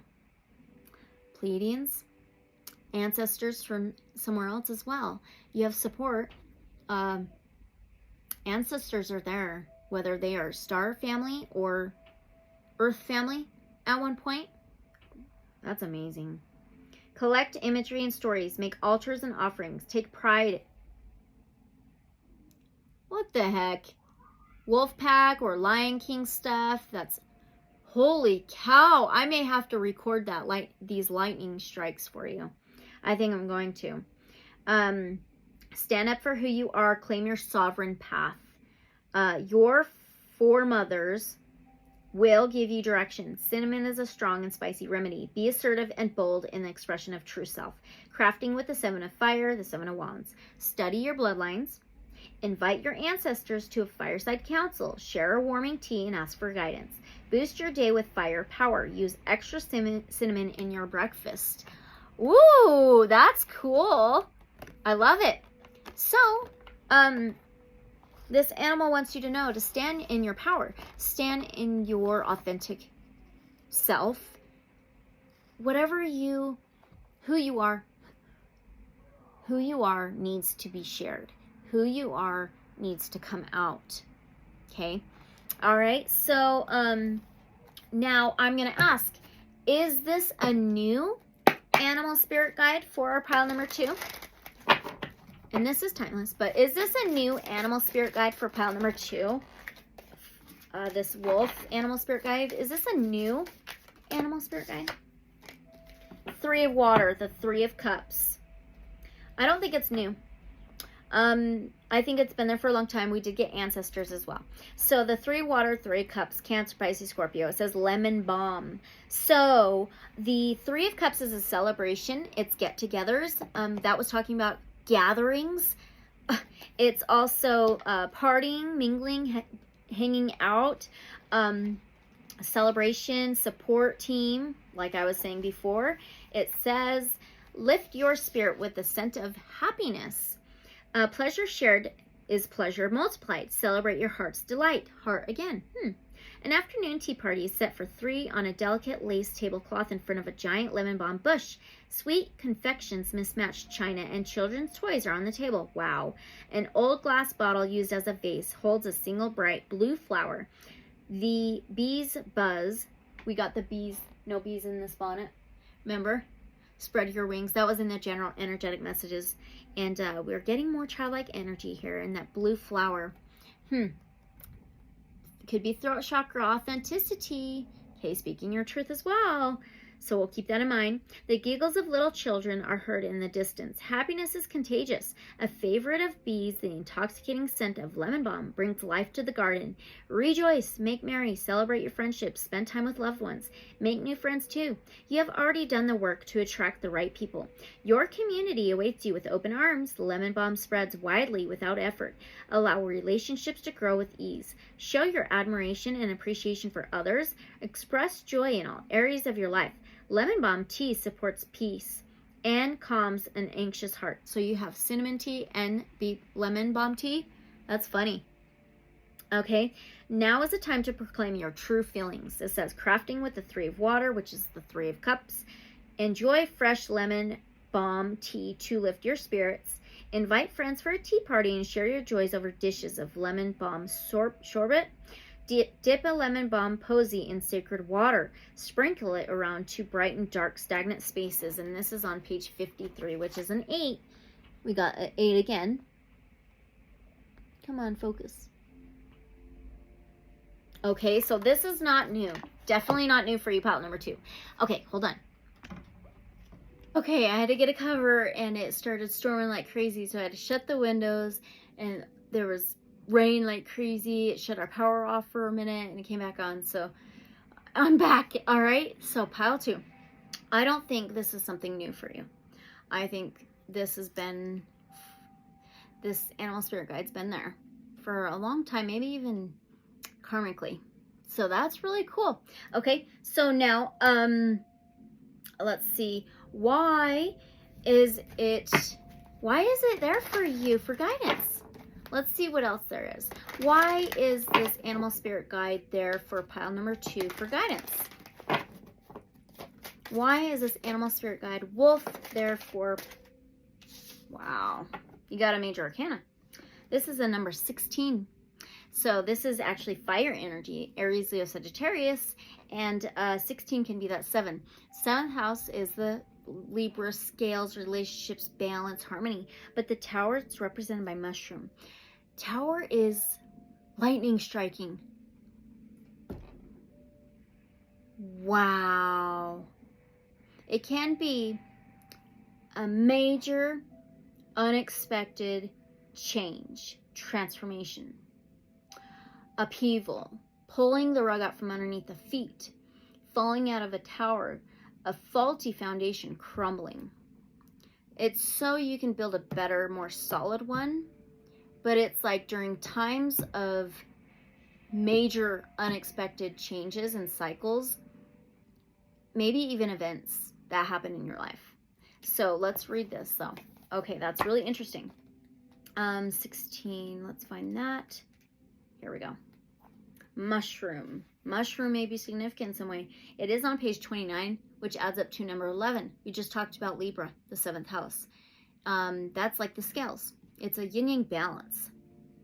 There has to be balance for a good structure, for good stability, right? And a cooperation as well. So let me show you 29, hopefully. Maybe. Anyway, let's read this. Let tragedy nourish the soil of rebirth. Wow. Everything is food for growth, good or bad. Be liberated by your acceptance of profound change. A tree crashes in a dark wood onto a bed of brown, gold, and green leaves. A large decaying piece of the trunk is covered in mushrooms. When the wood is touched, it gives way, crumbling to dust. Light shines through the forest and hits the log, illuminating the vibrant colors of the mushrooms. This talked about that woman on top of the mountain. Wow. Getting a whole new perspective. Different perspectives. Wow. Okay. Sudden change leads to destruction and upheaval. Mushrooms are the instigators of transformation in the forest. They spark foundational healing. Mushrooms are decomposers. They convert material that is no longer useful into something living things can eat. They break down and absorb environmental contaminants, recycle decaying materials, and bring nutrients to the soil. Use tragedy to nourish the bedrock of your soul. Let the current crisis consume the false narratives you have created and rewrite your story. Now is your chance to play at the game of life anew. As mushrooms build the immune system, allow yourself to build strength through resilience. Wow. You are resilient. No matter how many challenges have came your way, obstacles have come into your way, you've worked around it, you've went through it, you've been resilient. Amazing. Okay, so where am I? Mushrooms reproduce by shooting their spores through the air in bursts. Once the first shock of profound change has passed, let new energy be released. Crafting with the tower, write about the tragedy you are facing. Bury the writing beneath a decaying mushroom log. Enhance vitality to cope better with change. Take medicinal mushrooms like reishi or responsibly harvested chaga. Learn something new. Enroll in a mushroom foraging class. Maybe you want to eat more mushrooms or something. You know, like good ones. I don't know. That is interesting. Okay, so let's move on to an oracle. And we are going to first do the Starcodes Astro Oracle and Divine Source Light Creator, Guides of Love and Light Only. So what is the message for pile number 2 from this animal spirit guide? Wolf.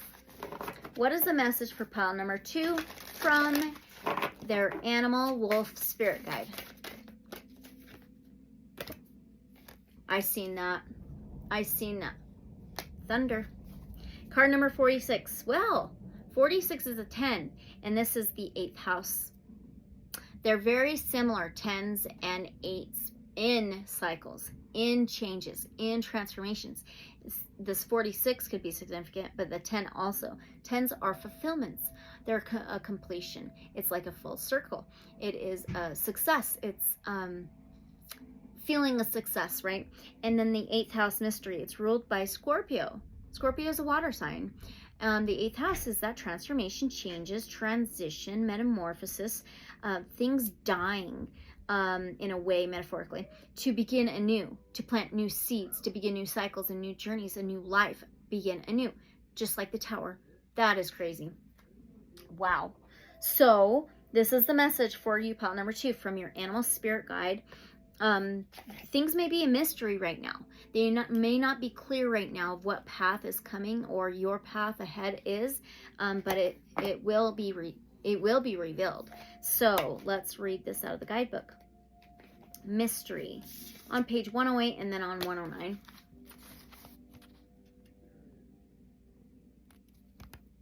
So there's a 9 and then a 10. Okay, very interesting. There's some growth. All right, if your chart was were a village map, the 8th house would be on the corner of the red light district next to a mortuary, an savings and loan bank. It is a private house where we deal with things we don't talk about in public: sex, death, debts, loans, psychic phenomena. Here, we deal with other people's resources and how they are exchanged: money, bodies, thoughts, and work, and how we inherit goods and attitudes. This house can feel uncomfortable, but it's a place where we can transform. Action. Assess the power dynamics between you and other people around important resources like money, sex, inheritances. Notice if a relative or boss withholds money until you behave, or if you or a lover withholds sex until some other need is met. Just get clear in your own mind if anyone is pulling strings, and try to heal dysfunctional dynamics with clear and healthy boundaries. Seduce honestly. Not all strange sexual dynamics or unusual financial agreements are a problem.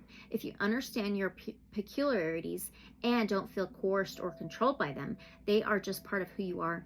Financial investors and advisors, consultants, ministers, lovers, intuitives, brain trusts, auctioneers, and investigators all work with the 8th house affairs.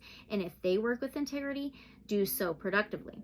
Develop your 2nd house resources, your own money, sense of worth, and body confidence to strengthen your freedom and bargaining power, and operate in this realm with grace. Engage the resources handed to you, but make your own judgment calls. The 8th house calls for one last freedom to acknowledge that death exists and be fully alive in response. Challenge. It can be tempting to manipulate by withholding love, power, or money, and hard to step away when someone else is jerking those chains. Gift. Face your worst fears and step through, feel that liberation. The trap of manipulation falls away when you don't bite the hook. Wow. That's really interesting. There may be a mystery going on right now. We will have another full moon at the end of the month, September 29th, 2023. September 29th, I believe. So that may be very significant about revealing maybe your new path ahead, maybe your stabilization, your foundation in your life. So now we are going to do another oracle, and this one we're going to do the Sacred Earth Oracle. Okay, so now how can pile number 2 connect more to this animal guide? How can pile number 2 connect more to their wolf animal spirit guide?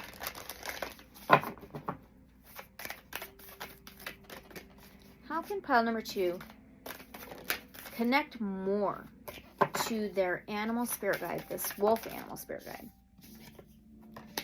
Reaction. Okay. Huh. Reaction. Watch how you react to situations, maybe like challenges that come your way, difficulties that pop up. Maybe watch how the reactions of your feelings, reactions of your thoughts, how they make you feel. So she seems like she's crying. You know what I noticed? These little chains, little gems that are hanging down with the moon symbol here, and the little jewels. Okay, there's also little crescent moons here and stars.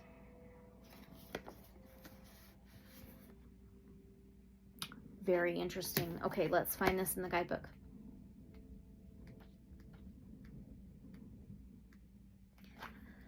Okay, so how can you connect more to this animal spirit guide, this wolf? Okay, so it says earthly meaning denial, numbness, or misplacement have compounded unresolved emotions. An emotional reaction may have knocked things off balance. Beneath the surface, things may have been off balance for some time. Uncomfortable emotions are powerful signals. Respond with compassion, careful consideration, and awareness. Limiting emotions restricts access to truth. Wow. The person who can only feel positive emotions does not recognize a villain. The person who only feels anger cannot accept love. Well, that is interesting. Okay, spiritual meaning. Observe your emotions and consider what they are signaling. To a large extent, how you react and respond to life depends on how you perceive it to be. Step away for a while. Clarity requires balance and detachment. Let love be the catalyst for an enlightened outcome. Accepting your emotional self leads to being calm, composed, and blessed in every solution. So insight says water reacts to cold and heat by changing form. A seed reacts to the presence of water, oxygen, and the right temperature by germinating. Plants react to light. Vinegar reacts to baking soda, and iron reacts to oxygen. Some reactions are instant, some are slow, but they are natural and predictable. What? Okay, human reactions are much the same. Inhaling pepper will make you sneeze. Peeling onions will make you cry. A baby responds to hunger by crying. Being threatened will trigger a fight, flight, or freeze response. You had that snow with the wolf. Wow. Fight or flight mode. Introspection. Really look within. Okay, let's keep reading. Sadness, anger, and fear are innate responses to emotional, mental, or physical hurt. As children, we express those feelings as signals for help, love, comfort, or nurture. The capacity to interpret our emotional reactions with awareness is a distinctly human trait. Not responding to your world is not possible. Expecting to manage, control, or deny innate reactions out of existence is like continuously turning up the heat and being surprised when the water boils. Oops, I dropped that. Wow. That is really interesting. So I feel like the way you can connect to this wolf animal spirit guide better easily is to really like kind of be mindful and aware of when situations pop up that are like difficult and challenging and doesn't make you feel good. Like recognize it, acknowledge the feeling and how it's making you feel. And I feel you need to ask this animal spirit guide to come in and help you to like hone in, get grounded and stabilized a little bit. If you need to find some quiet time for a moment to do that, very interesting, but definitely going within. Wow, very, very interesting. Okay, so now we're going to go back to the tarot for a moment, and this one is there something pile number 2 should know right now that this animal spirit guide wants them to be aware of? Let's pull 2 cards. Is there something pile number 2 should know right now that this animal spirit guide wants them to be aware of? 2 cards, please.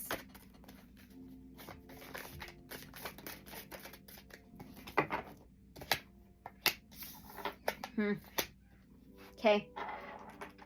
Oh my gosh, the mushroom. The mushroom fell. It's a venturing mushroom. It fell sideways. Wow. Okay. All right. So is there something you should know that right now that your animal spirit guide wants you to be aware of? Ace of Fire, Ace of Wands. Aces is a yes for me. Wands, Fire, Aries, Leo, Sagittarius again. And then we have Water, Cancer, Pisces, Scorpio. So the Ace of Fire is represented by Melanie, and that's lamb ear. I have some of that in my yard. And the Ace of Wands is your inner fire, your inner magic. It is a new passion, setting new intentions, using your creativity, having compassion, waving your own magic wand to create what you desire. And then now you have a Haija of water represented by chamomile. So tea, chamomile, more tea. Okay, so the water, Haija, what is that again? Let me see, Haija water. Is it a page? Yep, it is a page of cups. Wow. Pages can always be young energy, but it's also something new. An offer, a message, and an opportunity for new intuition, for intuition to come in, for you to listen to your intuition. It's also new feelings and emotions coming in. You may be unsure how to feel about it at a time, but this could also be new love, self-love, unconditional love. So let's first read the Ace of Fire, the Ace of Wands. Okay. Moonlight. Okay, here we go. Ignite the flame of creativity. Seek inspiration by the light of a witch's torch. Let desire illuminate courage. A large meadow glows with late afternoon sun. Rolling hills reveal a pasture beyond a large hedge. A towering tower? Moonlight plant points toward the sky. The leaves are fuzzy and soft. Hoverflies, bees, and wasps gather nectar from the small yellow flowers at the tip of the stalk. The bees, we did get the bees in the general energetic messages. It says no bees in my bonnet or in this bonnet. Bees have been coming up. So maybe bees are significant. Bees is a community, society, right? Working together. And then the Page of Cups can be something coming in out of the blue, from the sky, from the heavens, or just something coming up out of the blue, and you may be unsure how to feel about it. Let's keep reading this. Ace of Fire, Ace of Wands. Creative inspiration is bubbling to the surface. Something's going to be revealed, okay?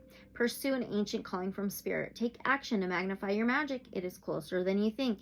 Moonlight is an easy to find yet often overlooked medicine weed. You already possess the power you need. Exactly. But you may not recognize it in yourself. Exactly. My gosh. Like moonlight, inner strength and outer softness move you in an upward direction. Dried moonlight stalks are dipped in wax to create torches. Follow the spark that unleashes your creativity. Allow your deepest desires to find expression. And seek courage from your ancestors. And that is on page 42, which you can get a 6 from that. Okay, 6th house is ruled by Virgo. It is the health, wellness, daily routines, boundaries, and organization. Oh, the wolf fell. All right, so there's that. Now let's read the Hija of Water, which is the Page of Cups, Chamomile. Return refreshed to a beginner's heart. Tender heart, big dreams. Calm your spirit when emotions run airy. Yeah. Okay, dried chamomile fills a jar on a countertop. A child pours hot water over flowers in a glass bowl. She spills a little onto the counter, distracted by the scene beyond the window. And that chamomile can help calm our nerves, our emotions, relax us a lot, right? It is a clear day. The ocean is glimmering as if covered in diamonds. The jewels hanging. Okay, a helper steadies the girl's hand and brings her attention back to the flowers in the water. The Hija of Water embraces her feelings with the freedom of a child. When emotions overrun and overwhelm her, she reaches out for help. She remembers the many times she was given chamomile tea when she was sad. She knows the medicine she needs, though she may not be able to prepare it on her own. Just as chamomile's sweet scent calms anxiety and brightens the spirit, the child quietens her mind and gives herself permission to be playful with her heart. Wow, she embraces her dreams and often loses herself in imagination. That ends on page 93. The other one added up to a 6, and now this one, are you kidding? 93, 3, 6, 9. And then that Ace of Fire, Ace of Wands, it is that new passion, new magic, new fire, new inspiration. Oh. So it's new creativity. It is like childlike. It is like, it's waving your magic wand. Okay, amazing. All right, so that's something you should know and be aware of right now, that your animal spirit guide wolf wants you to know. Okay, so we're gonna move on to the other oracle we have for you, and we have the Angels and Ancestors Oracle deck.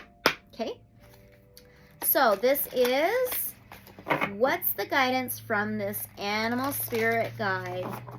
Now moving forward, what is the guidance from this animal spirit guide moving forward for pile number 2? Moon. Moon. There you go. You may be very, very, very connected to the moon, cycles of the moon, which I'm getting that for sure. Moon is Pisces energy. It's water, and it's feelings, emotions, intuition, anything that is unseen and not revealed, illusions, things under the surface. And when the moon becomes full, everything's illuminated. Everything. That's nuts. Take note of intuitive messages, it says, and it can be intuition. It can be maternal. That's wild. Okay, let's find moon. Perfect. It says, use your intuition. Practice discernment, see through illusions and blockages. And with that Page of Cups, you may second guess your intuition a lot. You may. Once you that first instinct you feel, you need to trust that, okay? The moon is strongly associated with divine feminine and the energy of receiving. If the sun is God, the moon is goddess, and so she offers a powerful energy of polarity and balance. She has a cyclic energy and is therefore strongly connected to emotions, which often come and go in waves and to somewhat interesting behavior. So when the moon appears in a reading, you are often being told that not everything is as it seems. The moon has a dark side, just dark, not negative, and can show you what you've been kept in the dark about. What? Lunar energies are surrounding your life, allowing you to understand what is standing in your way. Not everything is as it seems, and you're being guided to use your discernment. When the moon appears, intuitive or psychic urges are increased, so take note of any feelings arising at this time. They are messages from your soul and angels. The moon shines her light on all that has been kept in the dark, so ask yourself if you are avoiding anything or refusing to deal with something of importance. If so, it could be holding you in the shadows, when your destiny is to be in the light. If this card appears when you feel someone isn't being completely real with you, know that their intentions will be revealed to you. The moon has no secrets. She reveals all. And you know what's crazy is that it says intentions. The Ace of Wands, the Ace of Fire, can be intention setting. Wow. Okay. So that was it. Now let's get your last message, pile number 2. Amazing. That was really, really good. So we are using the Melanie Beckler Oracle deck. My daughter helped me color these. So Divine Source Light Creator Guide, Guides of Love and Light Only. What is the last message pile number 2 can take with them from their animal spirit guide, Wolf? That's funny. You have surrender. Trust the divine, release the outcome, and say yes to life. Wow, look at the image, the forest on top of the mountain. This could be a moon. How it's, wow. Surrender. Let go. Okay, that's beautiful. So you can ascend, so you can raise your vibration and frequency. Okay, that's what it's all about. Say yes to life, trust the divine, release the outcome. Okay, the path, whatever it is. All right. Oh my gosh, how awesome. Well, this was your reading, pile number 2.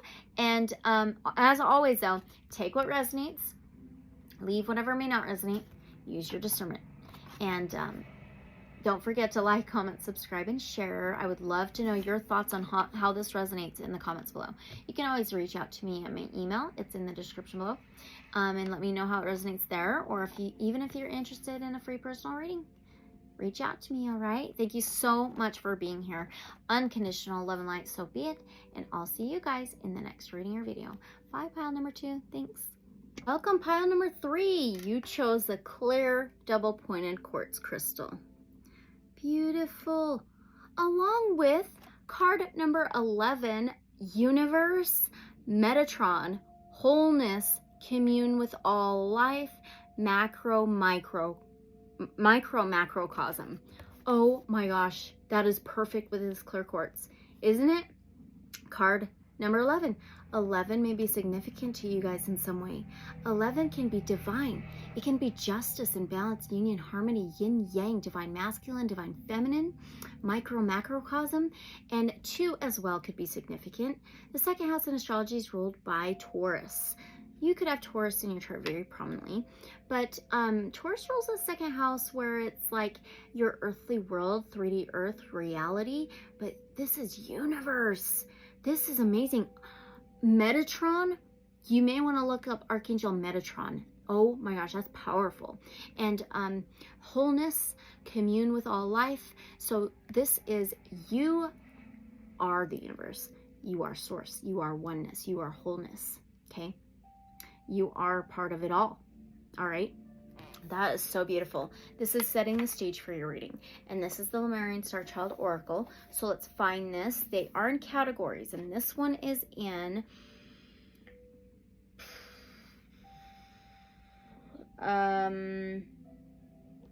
let's see. This one is in... What? Universe. Okay, here we go. Cosmic Insight. 253. 253.11. Let's find that.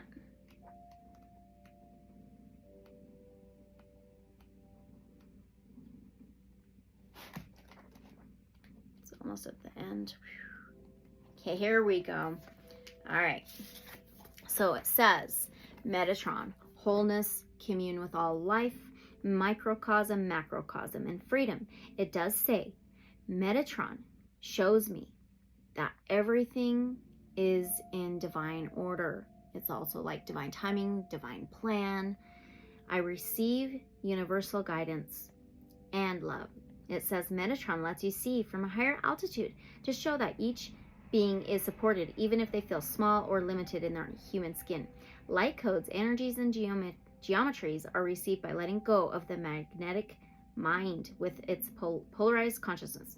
Miraculous opportunities are able to manifest by opening up to this divine support. Can you see your true nature as a child of the universe? Before you ever had a human body, you were a comet of light, a galaxy, a solar system.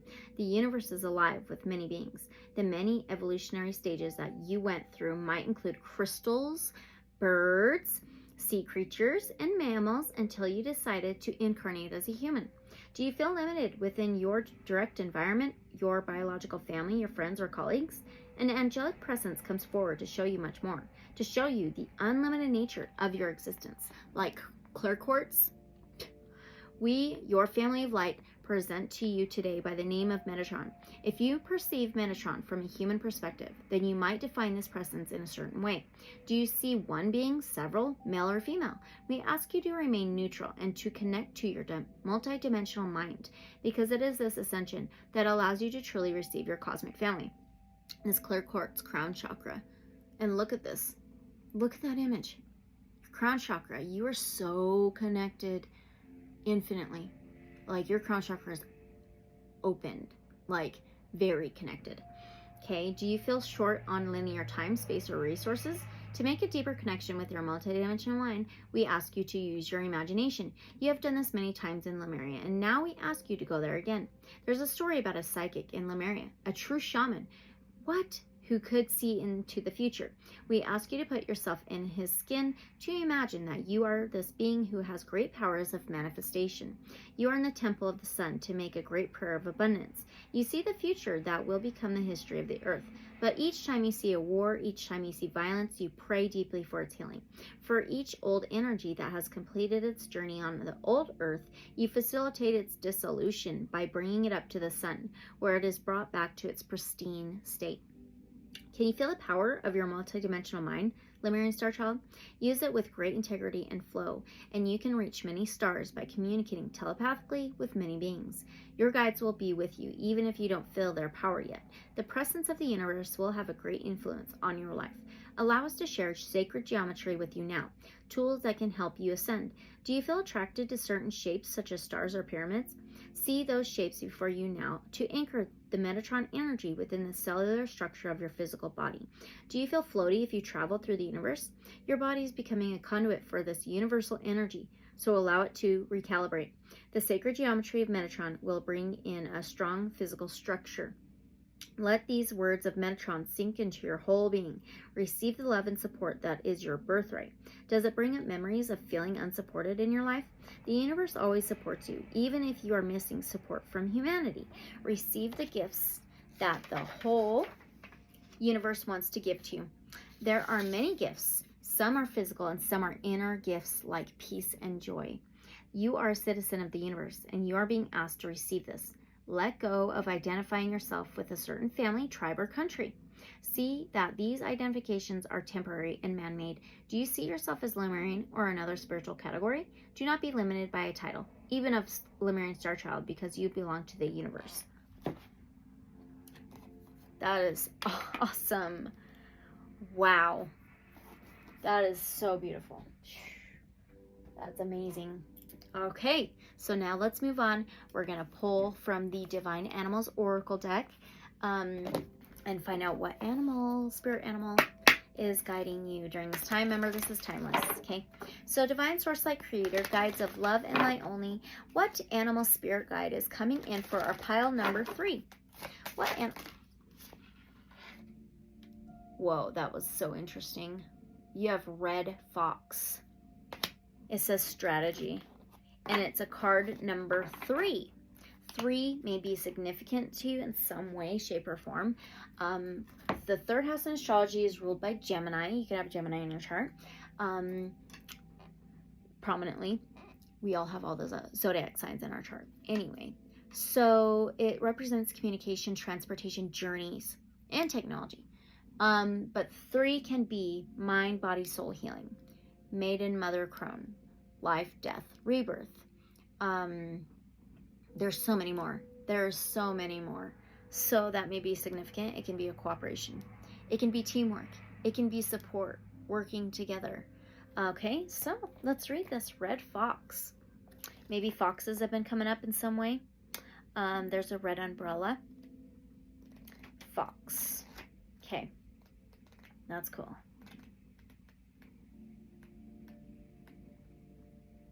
Let's read this for you. Okay, pile 3, card number 3, red fox, and it's on page 19. Can you see that?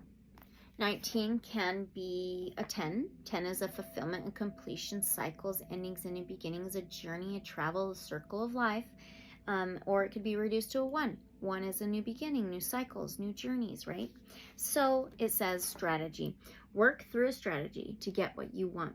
This is a time of transformation, so do not hide what you really are. Be a part of nature, not apart from nature. Be patient. Your opportunity will come. Mythos. Kami, the spirits worshipped by the Shinto religion, can be rocks, trees, animals, and even phenomena such as lightning or noted ancestors who have passed. Some of you may have came from the other piles, either 1 or 2. If not, that's okay. They are manifestations of a concept called Musubai, which is the interconnecting and powerful life force, weaving everything together. Universe. Wow. Your guide is the universe. Okay. Kami are manifestations of the energy of nature or nature itself, not apart from nature. In Japan, Anari are the spirits of prosperity, good harvests of rice, the making of sake, fertility in the fox, while Kitsune, fox, is both messenger and avatar. Inari temples often have red-bibbed kitsune at the gates as they are protectors of the sacred gateways. The worship of Inari probably is older than the birth of Christ.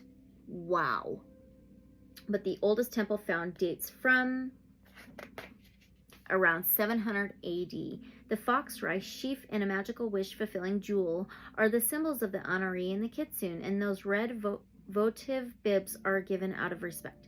Offerings are made of sake, rice, and fried tofu at temples in exchange for the fox messengers to help devotees win favor with the gods. Inari Okami as kitsune are quite mysterious.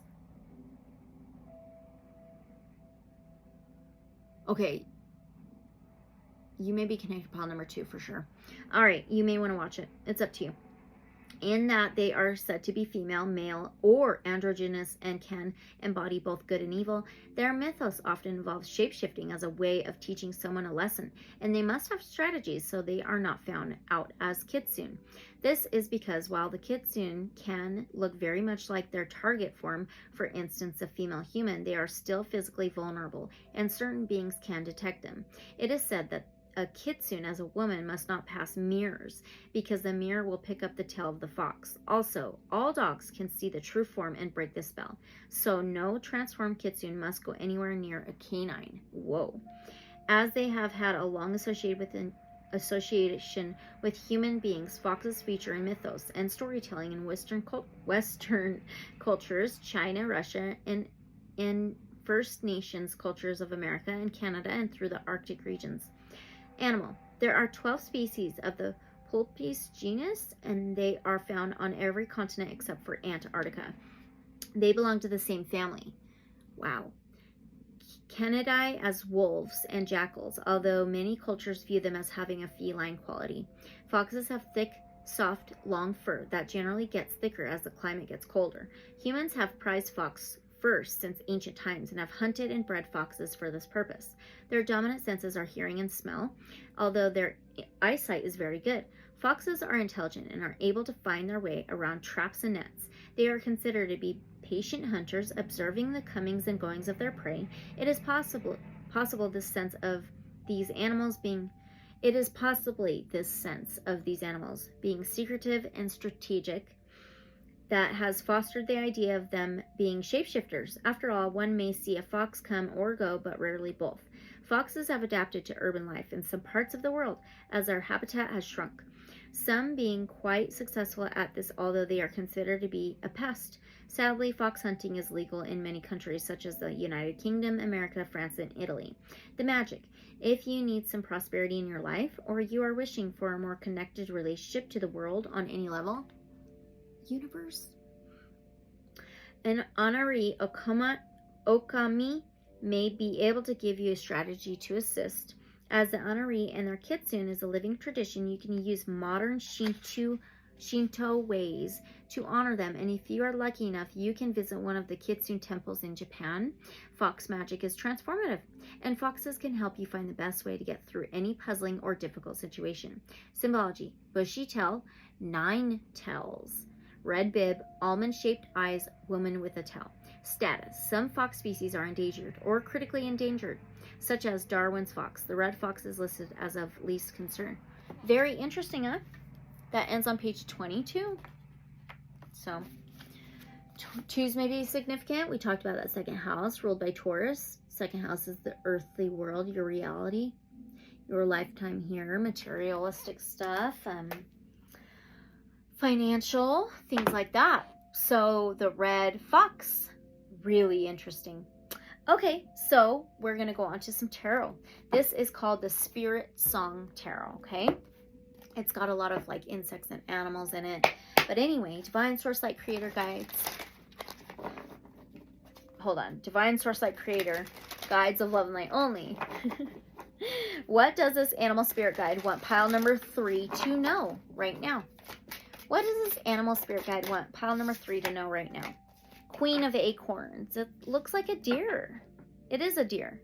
It's a doe. Deer. Okay. Fox can try to hunt small deer. Just saying. Anyway, Queen of Acorns is a Queen of Wands. Wands is fire. Aries, Leo, Sagittarius energy. It says passion and creativity. The Queen of Wands. Okay. This is she's very intuitive, very good with communication, very good with her words. She is very, very, very passionate, very fiery. She gets recognition. She's in the spotlight. She's on the stage. She is acknowledged by many. She even acknowledges herself. She reclaims her power back when needed. She's very powerful. Reclaims her power, though. Let's read it out of the guidebook. Passion and creativity. Yeah, she's very creative. She's very inspirational. Yeah, for sure. So let's find acorns. Where's the acorns? No, let's see.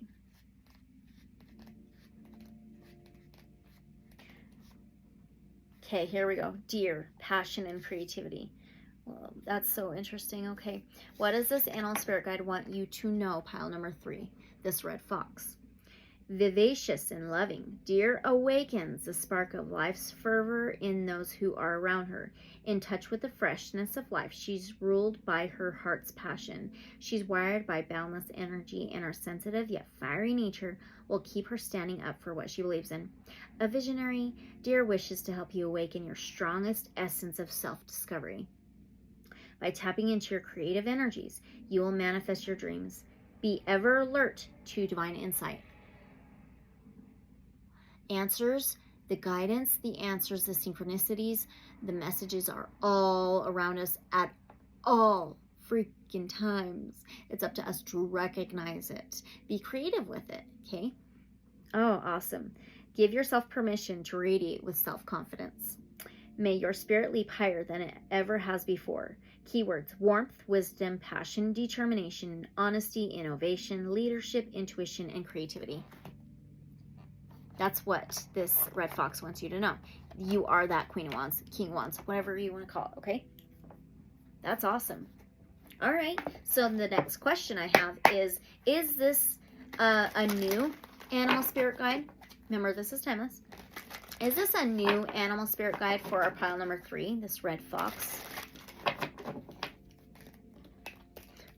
Is this ooh, the Tower. Pile number 2 got the Tower. Anyway, the Tower is fire energy, Aries, Leo, Sagittarius. It's a number 16 of the major arcanas. It's a major arcana. 16 can be a 7. The 7th house, though, is about the scales of Libra. It is the scales of balance, harmony, justice, truth, clarity, relationships, unions, and it says release and revelation. It's a chameleon on here. The Tower can be lightning striking, an upheaval, hurricane, destruction, change, transformation, unexpected change, transformation.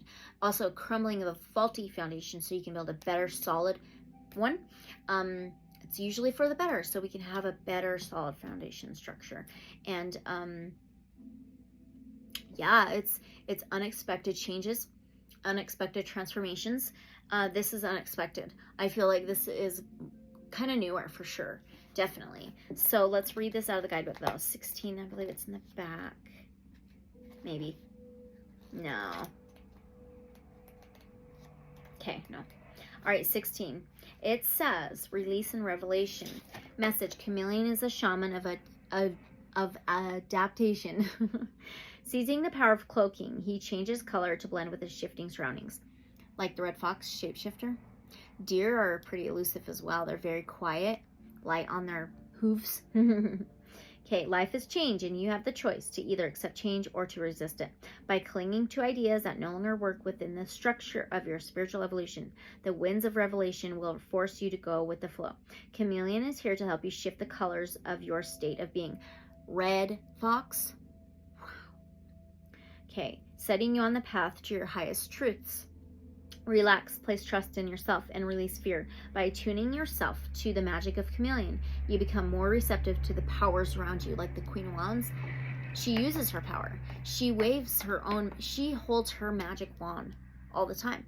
And she can, just with a swish, she can make something appear, right? Or make something disappear, or create a dream she desires, or, you know, whatever she desires and wants to accomplish. And creativity, her passion. And so let's finish. The keyword says change, sudden, swift, release, upheaval, revelation, divine intervention, and liberation. Wow. And the red fox. Red could be the root chakra, which is your stability and your structure, your foundation, your leader, confident leadership skills, how you came into this life, into this world. It could be connected to the first house for you. All right, I think this is a newer animal spirit guide for sure. Okay, so now, why is it coming in?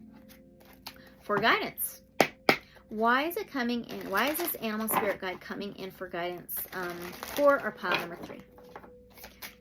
I think we know, but let's get confirmation. Why is this animal spirit guide coming in for guidance for our pile number 3? 5 of feathers. 5 is changes and transformations and challenges. And the feathers is actually swords. It's Aquarius, Gemini, Libra energy. Air can be the mentality, the thoughts, the mind, the words, the communication. It says strategy. And it says resilience. It's an armadillo. What? Strategy? What? There's some feathers here too. Strategy. The strategic fox. It's using strategy with higher knowledge, higher wisdom, higher information, higher keys, higher knowledge. It's strategic thinking, strategic movement, using strategy of how you build that foundation and structure in your life. 5 of swords can be winning at all costs, defeat, alienating those around them, blocking others out, or just going after what their dreams are, what they want to accomplish, what they desire, despite what others' opinions are. and what they say and what they want, right? So let's read this out of the guidebook. That's awesome. Okay. 5 of Feathers. Armadillo, strategy and resilience. So Armadillo brings gifts of protection and resilience. She has the ability to expand the borders of her comfort zone while protecting her boundaries. Armadillo's energy provides a shield against emotional harm. Be open to varied opinions, yet stay balanced without compromising your personal principles. Yes. Wear your spiritual armor. That's why it's coming in for you. Yet choose your battles, knowing that you have the inner strength to move forward whatever the outcome. Conflict is a test of the willpower. Wow, that Tower can be some type of conflict. It can be a struggle because it's unexpected change and transformation, right? You can agree to disagree and at the same time stand firmly for what you truly believe in. The face of adversity can bring a fresh perspective. A change in approach may be what is needed to manifest the desired results. Keywords: overcoming challenge, strategy, integrity, vitality, protection, patience, and acceptance. That's wild. That's why it's coming in for you for guidance. Okay, that's awesome. So let's do an oracle. We're going to do the Sacred Sites Oracle first for you, pile number 3. Okay, Divine Source Light Creator, Guides of Love and Light for me. So what is the message for pile number 3 from this animal spirit guide? Red Fox.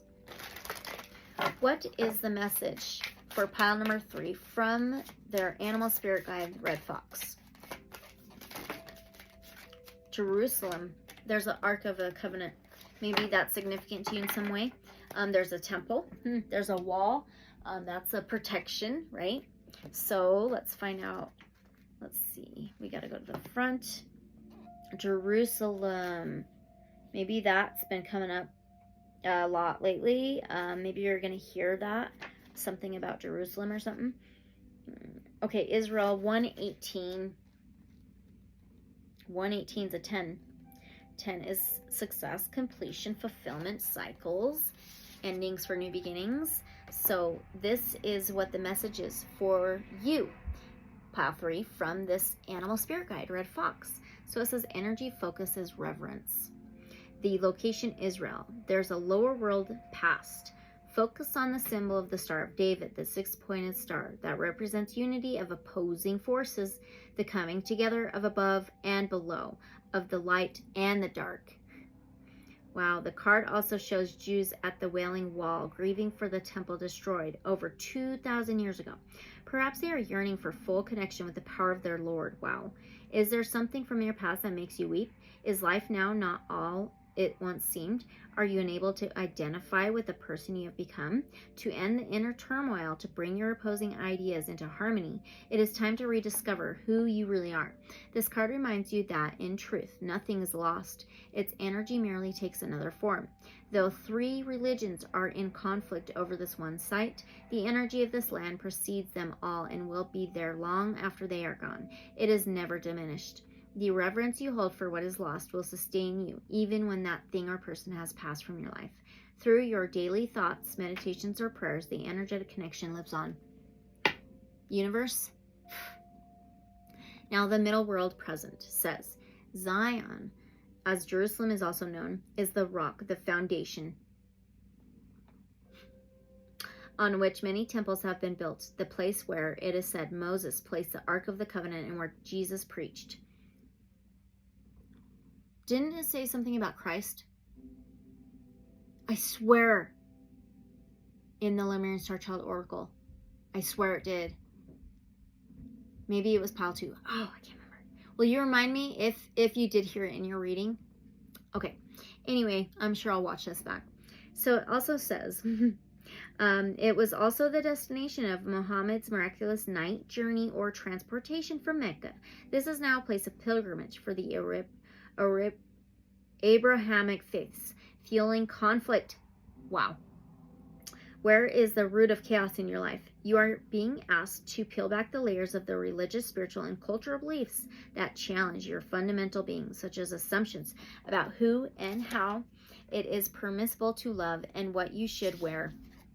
Ask yourself if these beliefs come from within or if they have been forced upon you.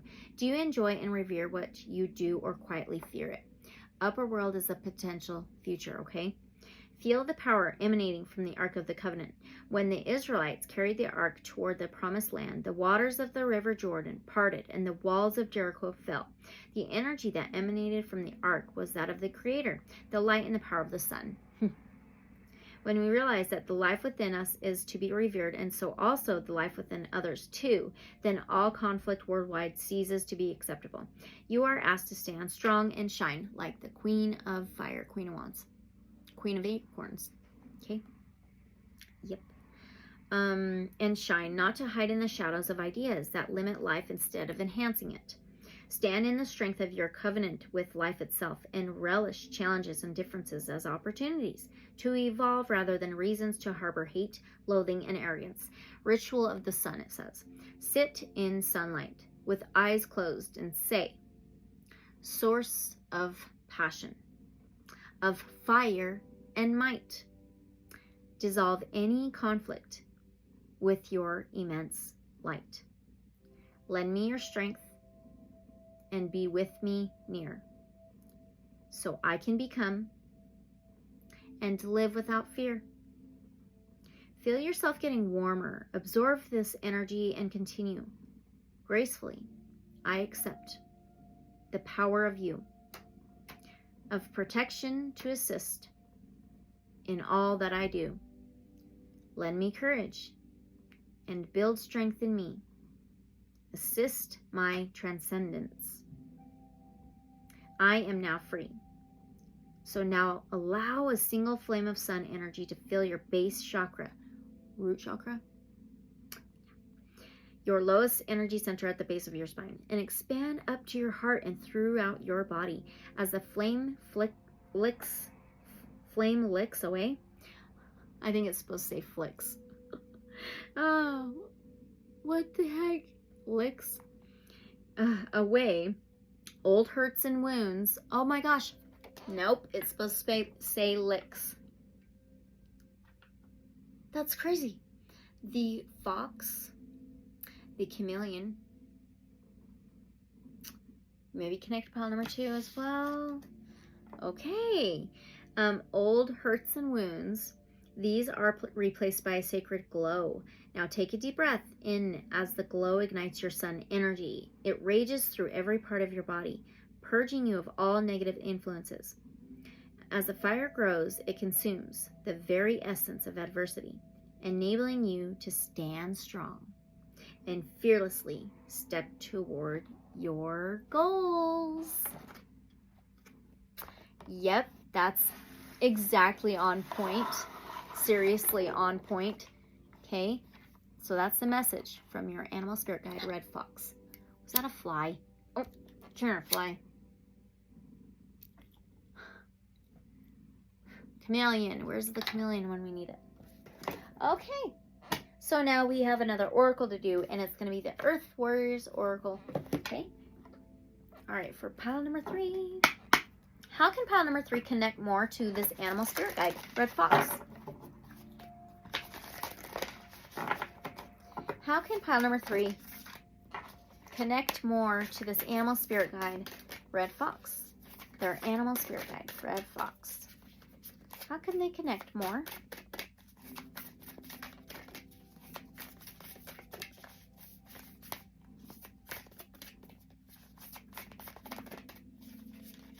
It is so close. Whoa. Number 19. Well, that's so funny because 19 in the major arcanas of the tarot is the Sun card. Aries, Leo, Sagittarius, joy, fire, passion, enlightenment, awakening, happiness. Okay, it says Shakana. 19 can be a 10 as well. Fulfillment, completion, success, cycles, transformation. Time to cross the threshold, it says. Yes. Okay. From anything holding you back, anything not serving your highest good, anything that you feel low vibrational and not good about, it's time to cross that threshold. Okay, let's read it for you. So, how can you connect more easily to your Red Fox spirit guide though? A threshold appears. bringing an ending so complete that it is no longer possible to return to what has been. The light of the stars is your faithful guide into this new world. As you trust in your divine connection, deconstructed forms shall reshape themselves into relevant, helpful, and beautiful new ways of living, thriving, and expressing your true self. Reshape, that talked about shape shifting. Amazing. Trust in your strangest ideas, in that which is different, inspired, or unconventional. Wow. This crossing is healing and furthers the activation of your divine potential. Change is afoot. You won't feel in control of the process. Trust in what is new, different, or exciting to you. Don't assume that unless all things happen easily, that you must be on the wrong path. You are on the correct path, even if the birthing pains to fulfill it are challenging. You are guided to reject societal norms about how you are supposed to live or what sort of things you are supposed to value. Instead, trust your own values and believe in the truths that you feel within your own heart. In time, the world will be ready to recognize, like the Queen of Acorns, the Queen of Wands, recognition and benefit from your spiritual growth. The universe is helping you in all ways. Yeah.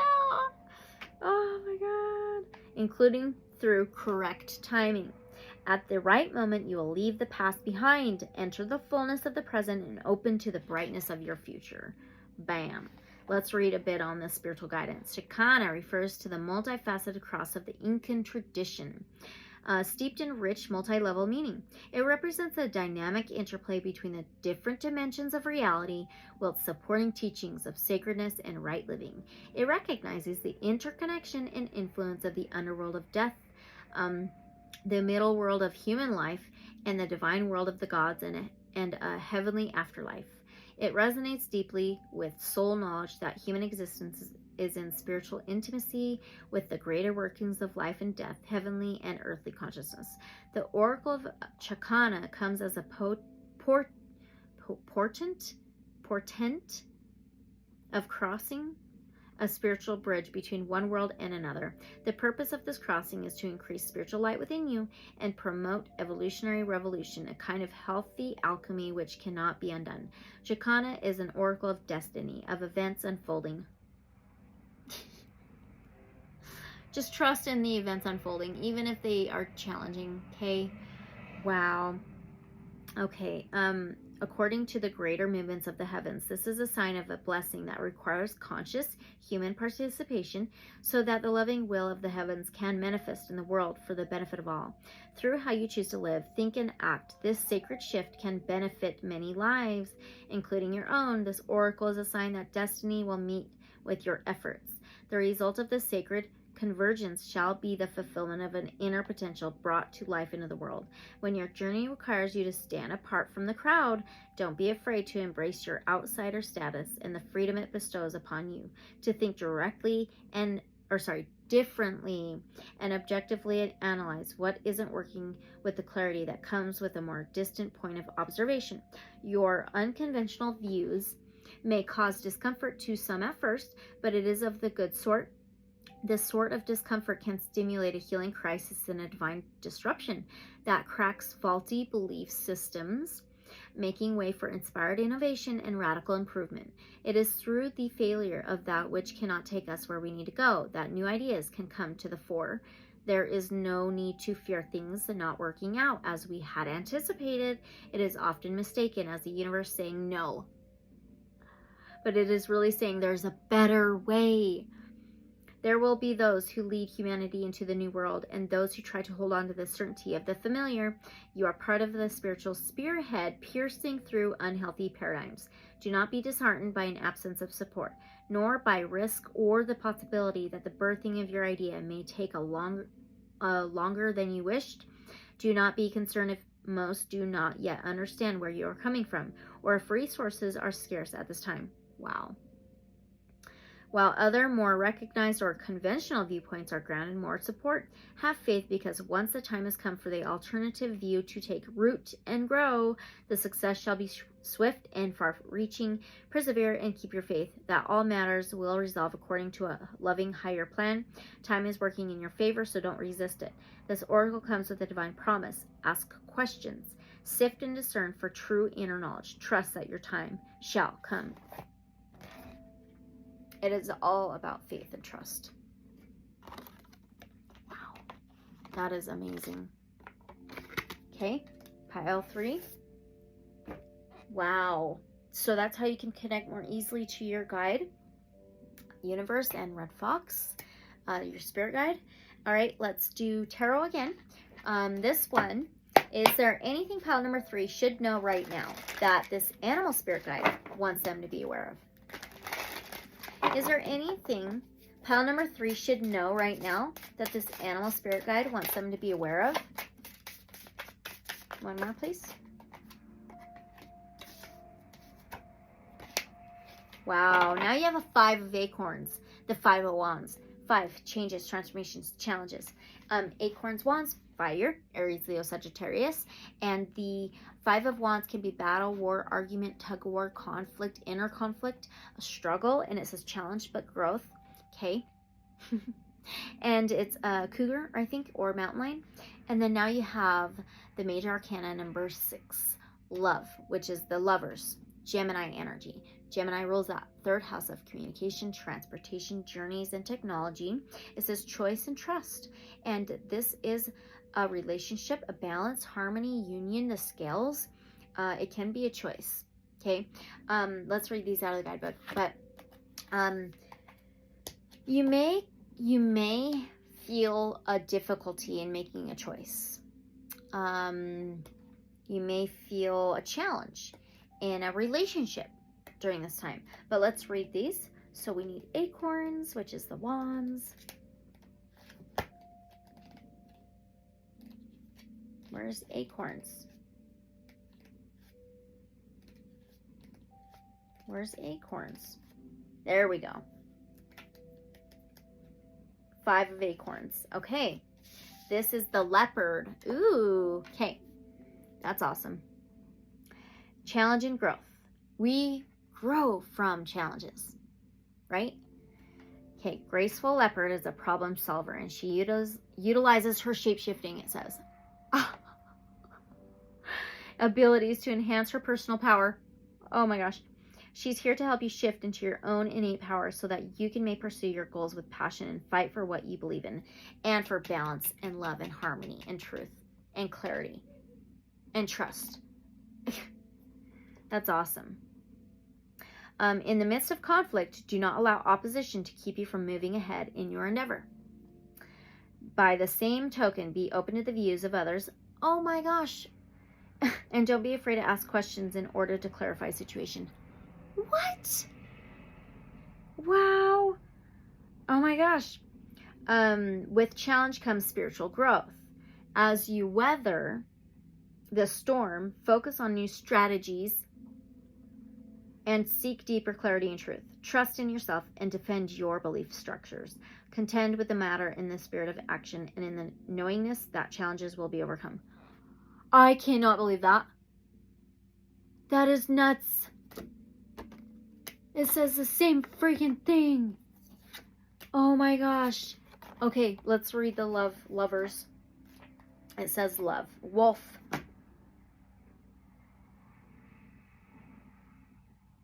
Pile 2 got wolf. It's on page 14.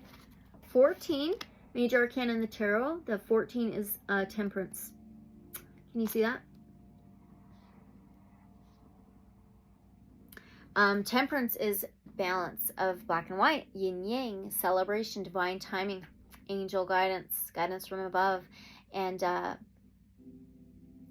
14's a 5. Changes and transformations. Okay, 6, love, wolf, choice, and trust.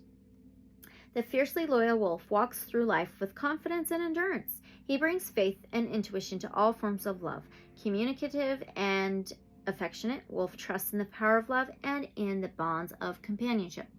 His primal howl is an expression of living life with passion and the desire for connection.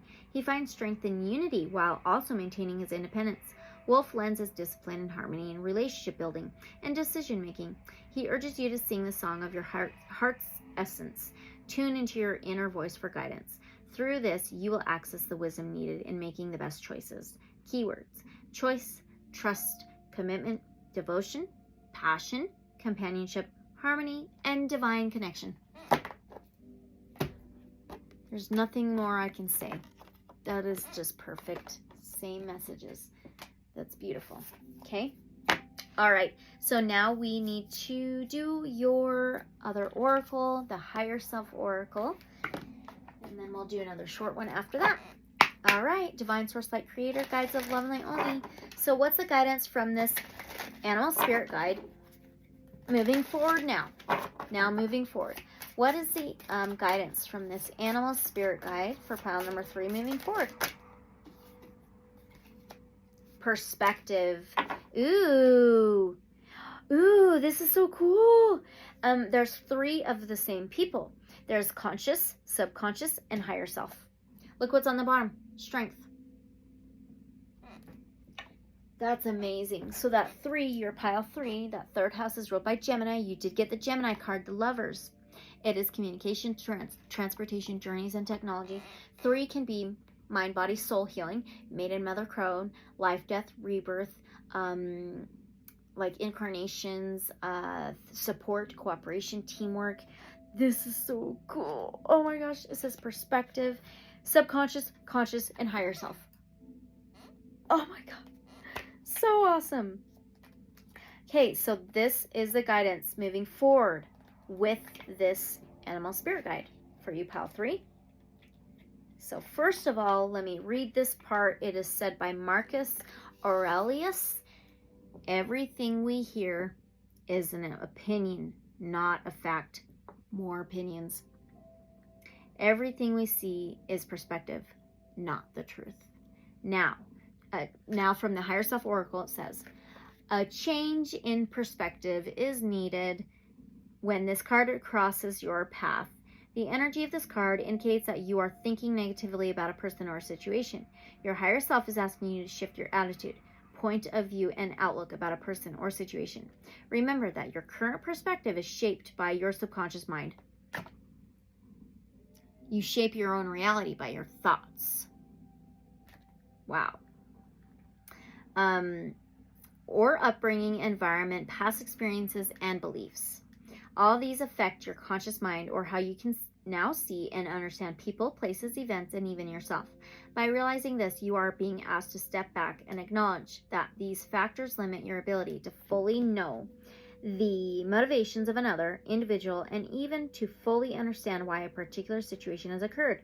The details of why Spirit has placed people and situations in your life may not always be known, but it is important not to make negative assumptions. You are being encouraged to access the higher self mind, where infinite wisdom resides, to help you see that all experiences lead to growth and expansion. Wow. Your higher self will help you think differently and help you have compassion for others and their mistakes, and even embrace your experiences, since they will lead you to a higher version of yourself. That's incredible. Wow. All right. So let's get your last oracle message, and it's going to be the Melanie Beckler Oracle. My daughter helped me color this. So let's see what you get. Pile 3, Divine Source Light Creator, Guides of Love and Light Only. So what is the last message our pile number 3 can take with them from this animal spirit guide? Claim your power.